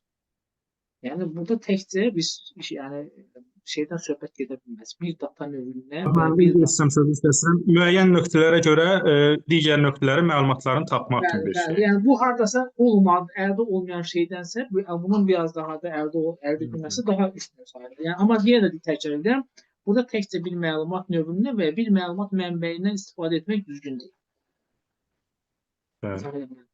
Mən əsasən sualımı onun üzərindən vermək istədim. Faydalı qazıntı yataqlarının axtarılmasında mən özüm dağ-mədən sahəsində işləyirəm. Düzdür, kəşfiyyatda işləmirəm, istismarda yox. Amma faydalı qazıntı yataqlarının axtarışında böyük ərazilərin axtarışı ilkin kəşfiyyat lazımdır. Nümunələr götürülməlidir, sınaq nümunələri. Amma bundan qabaq hansı ərazi daha potensial ərazidir, yəni təzahür zonasıdır, onu tapmaq üçün hansısa bir detekt, hansısa bir anomaliyaların elmi araşdırma lazımdır. Onun üçün tim lazımdır, komanda. Onun üçün tim lazımdır, komanda lazımdır. Elmi araşdırma eləsin, nümunələr, yenə də ona görə ona deyək də layihə öncəsi araşdırma. Bəli. Onu da yenə də orada GIS texnologiyanı tətbiq etməklə giriş o məsələni belə aparmaq olar. Bizim bunu müzakirə edə bilərik, amma vaxtımız... Sağ olun, müəllim, sağ olun, çox sağ olun. Təşəkkür edirəm, sualıma görə yaxşı sual idi. Sağ olun. Səsli suallar bitdi, amma mənim də icazənizlə bir sualım olacaq. Eşən bəy, Raf müəllimin məzunlarındanam. Hal-hazırda Dillər Universitetində Qafqazın coğrafiyası və Qafqazda turizm fənnini tədris edirəm. Turizmlə bağlı bir sualım olacaq sizə. Açığı sizin şirkəti biraz araşdırmışdım təlimdən öncə və gördüyüm qədərilə siz Azərbaycanda içəri şəhərdə kərvansaralar, qalalar, tarixi abidələr, tarixi yollarla bağlı bir layihəniz olub. Bunun üzərindən bir sual verəcəm. Bilmirəm, biraz strateji, tənqidi sual kimi gələ bilər sizə, bilmirəm, amma mən onu yazmışdım bir dəqiqə. Buyurun, buyurun. Azərbaycan bütün turizm obyektləri, təbii istirahət zonaları 3D kadastr sistemində dəqiq modelləşdirilə bilsə əgər, bu məlumatların xarici turistlərə açıq şəkildə təqdim olunması turizmin inkişafına kömək eləyər, yoxsa milli təhlükəsizliyimiz üçün risk yaradır? Oy. Biz yəni ümumiyyətlə insan, bəşəriyyət qorxu üzərindən idarə olunur. Yəni və bu qorxu hissləri davamlı olaraq yəni bizim arxamızca gəlir. Mən sizə deyim, bizim o layihələrlə bağlı pandemiya vaxtı idi və biz burada Azərişıqla layihəni eləyirdik. Mən sosial layihə elədim. Qız Qalasın biz təmənnasız 3D modelini yaratdıq və onlara dedik ki, bunu verə bilərsiniz, cəmaət gəzsin içində. Ondan sonra Şirvanşah Sarayının UNESCO-ya üzv olmağının 20 illiyi idi və mənim oğlumun 20 yaşı tamam olurdu. Biz orada gənə sosial layihə elədik, imzaladıq və biz Şirvanşahlar Sarayının 3 hissədən ibarə olaraq modelini yaratdıq və qoyduq ora. Bunu biz niyə eləyirdik? O vaxt Notre Dame kilsəsi yananda həmin o 3D modelləşmə əsasında onun yenidən bərpası mümkün oldu. Yəni ümumiyyətlə data nöqteyi nəzərində. Və biz bunları elədik, göstərdik ki, bu ümumiyyətlə bir data kimi saxlanılmağa ehtiyac var. Tam dəqiqliyi götürəndə ki, onsuz da insanlar gəlib əgər turist zonasının içində gəzirlərsə, bunun olub-olmamağı heç bir şey vermir, yəni əgər o təhlükəsizlik nöqteyindən nəzərindən də. Amma buna ehtiyac var Azərbaycanın reklamı nöqteyi nəzərindən. Biz o vaxt hətta deyirik ki, virtual reallıq eynəyi taxıb gəzsənsən muzeyin içində, ya olmusansa təzdən getmək istəyəsən, olmamısansa istək yarana bilər ki, mən ora gedim. Çünki həmin vaxtı pandemiya idi, hər şey bağlanmışdı. Yəni bu bizim üçün bir sosial layihə idi. Mən Azərbaycanı çox sevən insanlardan biriyəm. Pullu layihələrin başqadır, yəni təmənnasız layihələrin başqadır. Bunlar hamısı bir-birinə. Amma indi yaratmaq nöqteyi nəzərindən gəlin sizə bir şey deyim də. Mən o zaman dedim ki, içəri şəhərin o datasını gəlin sizə verim əlavə şəkildə virtual turdan başqa. Onlar istəmədilər ki, biz bunu orada saxlayacağıq. Həmin vaxtı. Yəni təsəvvür eləyin ki, bütün burada ümumiyyətlə götürəndə bundan biz onları delete elədik. Biz Alman şirkəti olaraq heç bir datanı saxlayan bilmirik. Ona görə də bunların hamısını ləğv elədik, getdi. Amma bu gələcəkdə bunu nəsə Allah eləməsin də olsun və yaxud da təmir eləməsin. Nəsə bu çox vacib məsələdir ki, sən orada ölçüləmə sistemlərini apara bilirsən. Mən sizə bir şey deyim ki, Azərbaycanda ümumiyyətlə dərindən nəyisə öyrənməyə istək qalmayıb. Gəlin sizə bir dənə xırda haşiyə çıxım. 6 nömrəli məktəbdə beynəlxalq bakalavriat sistemini yaradırdım mən. Sıfırdan yaratmışam. Orada bugünkü gün 3 sistemin 3'ü də var. Yəni bu TİSA'da bu BIP-nin məktəbi var. Eyni proqram deyən orada olanlarla təsəvvür edin. Mənə gələn xahişləri, çerez məktəb direktoru da, onlar bizə imtahan suallarını verəsiz. Onlar bizim uşaq 2 illik proqramı 1 ilə qutarsın. Mən başa düşə bilmirdim ki, niyə biz pul verməliyik ki, bizim uşağımız oxumasın. Mən onları başlamıyorum ki, pul verməyə lazımdır ki, uşaq oxusun. Yəni, sən əgər bu uşağın biliyini dəqiq qiymətləndirməsən, bunun gələcəyi nə olacaq? Və bugün ona görə bizim yarımçıqlıqların çoxu, biz yolu kəsə getmək istəməyimizdir. Tez çatmaq istəməyimizdir. Məsəl üçün, mən başa düşmədiyim şeyi mənə deyəndə elə, heç vaxt qəbul eləməmişəm. Mənə layihələr təklif edirlər ki, gəl bunu elə, arkadaş, mən kısaca GİS üzrə ekspert deyiləm, yəni mütəxəssis, yəni deyim ki, oxumuş mütəxəssis deyiləm, mən menecerəm bugünkü gün. Və mən körpü rolunu oynayıram bugün coğrafiya informasiya sistemləri ilə iqtisadiyyat arasında. Mən bugün Klaus Neumann'la danışırdım, Hexagon'un vitse-prezidentidir Airborne sensorlar üzrə. Bu mənə dedi ki, Elşən, sən 5 il bundan qabaq bizlə əməkdaşlığa gələndə sən heç də bilmirdin. Keçən il mənə dedi ki, sən bugün deyir bizim ekspertlərdən çox bilirsən. Mən gecə yatmıram, oxuyuram, öyrənirəm yeni informasiyaları və heç vaxt özümü qoymuram ki, mən bunu eləyə bilərəm, məsəl üçün. Mənə sual veriləndə deyirəm, bir dəqiqə deyən, 3 dənə ölkəyə zapros göndərirəm. Cavabların üçün aydınlaşdırıb baxıram ki, bunu nə etmiyorlar. Professionalları cəlb eləməyə çalışıram. Və ona görə də bugün mən görəndə ki, burada bu qədər insan yığılıb və suallara qulaq asanda məni sevindirən odur ki, Rauf müəllim, siz yəni bu insanları öz ətrafınıza toplamısınız və bu insanların hamınızın sizin daha çox pul qazanmaq, həyatınızı daha yaxşı eləmək və sizin gördüyünüz işlə fəxr eləmək haqqınız var. Amma bunun üçün bu GIS sahəsi biraz daha genişlənməlidir. Bayaqdan verilən suallar onu göstərir ki, iqtisadiyyatın inkişafı üçün GIS vacibdir. Amma bunu iqtisadiyyatda olanlar başa düşür. Mən sizi inandırıram ki, yox və təkcə Azərbaycanda deyil bu. Avropada da eyni şeydir. Ekspert danışdığın o birisi başa düşmür, öz bildiyi kimi eləyir. Ümumiyyətlə İnşallah Eşən müəllim bunlar bu webinarda bu maariflənmələr sayəsində sizin, bizim bu maarifləndirmə məsələləri barəsində insanların həvəsi artacaq, oxuyacaqlar, özlərini inkişaf etdirəcəklər, layihələrə qoşulacaqlar. Mən hər qoşulduğum layihədən yeni şeyləri öyrənməsəm, orada o qazanc hesabı, bu əsasın bu yaxçıda amma özüm üçün şəxsi qazanc hesab edəmirəm. Zəhərlidir. Məsələn, Hal-hazırda bir də 4 GIS layihəm var. Hərəsindən fərqli şeyləri öyrənməyə çalışıram. Da, yəni ki, oradan bir şey qazanmalıyım. Bu mənim şəxsi inkişafımdır.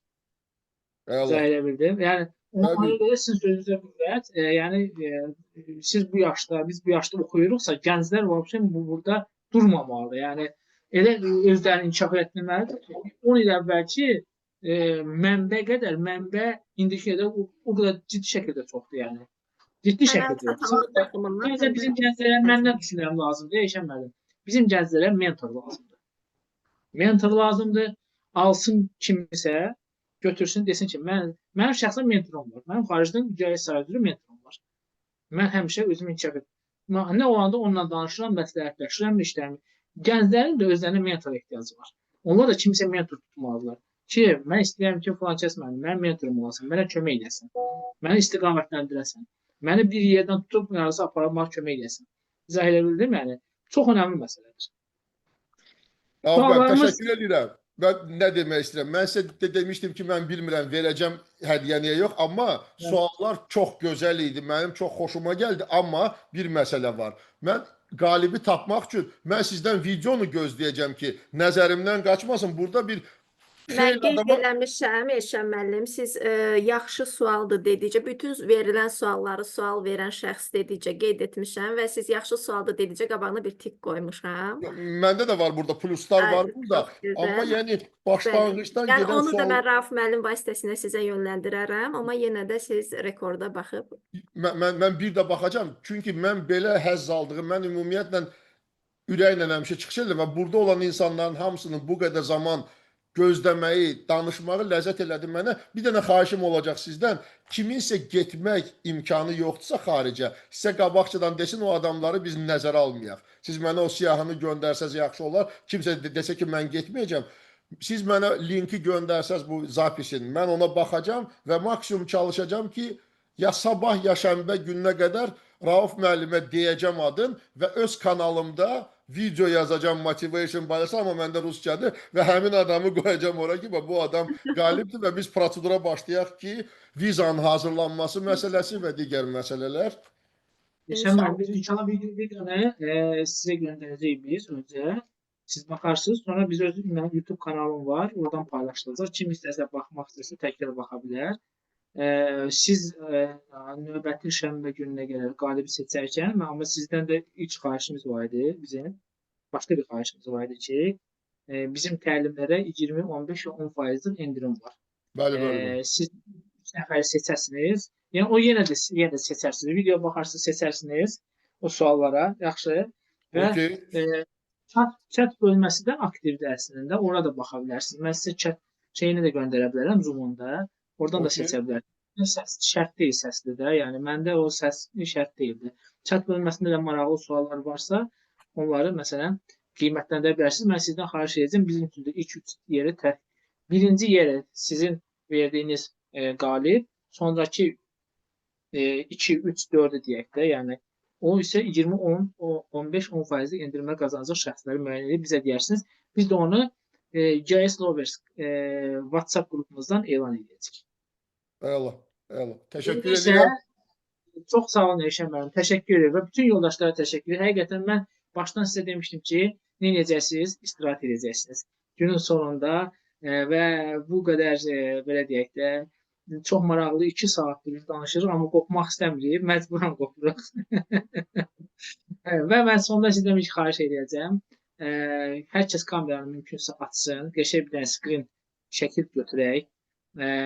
Biz bunu öz səhifələrimizdə paylaşacağıq, eyni zamanda YouTube-da paylaşılacaq, eyni zamanda bizim digər sosial şəbəkələrdə də paylaşılacaq.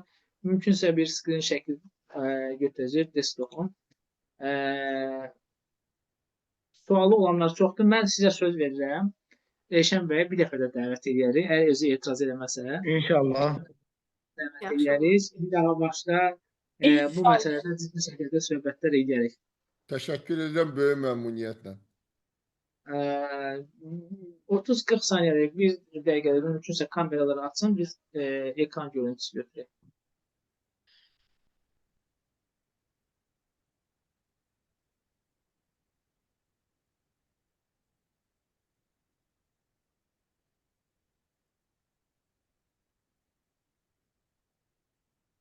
Çəkirəm, elə deyirlər də, elə yoxsa yox, kişi istəyirlər. Çəkirəm, hazır olun.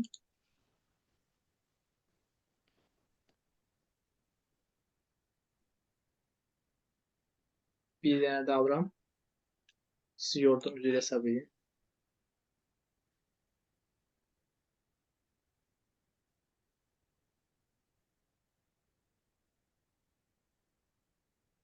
Təşəkkür edirəm, var olun. Çox sağ olun, əziyyət verdim sizə. Çox sağ olun, var olun. Suallar çox, amma vaxtımız azdır. Hər kəsə xoş günlər arzulayıram. Xoş həftə sonu, xoş bayramlar. Daima sevdiklərinizlə birlikdə olmağı arzulayıram. Yaxşı istirahət edin. Çünki qarşıdan yeni iş həftəsi gələcək.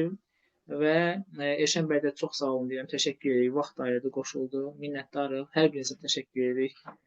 Çox sağ olun, var olasınız. Gecəniz xeyrə qalsın. Gecəniz xeyrə. Elə qalsın. Sağ olun. Sağ olun, minnətdarım. Xeyrə qalsın.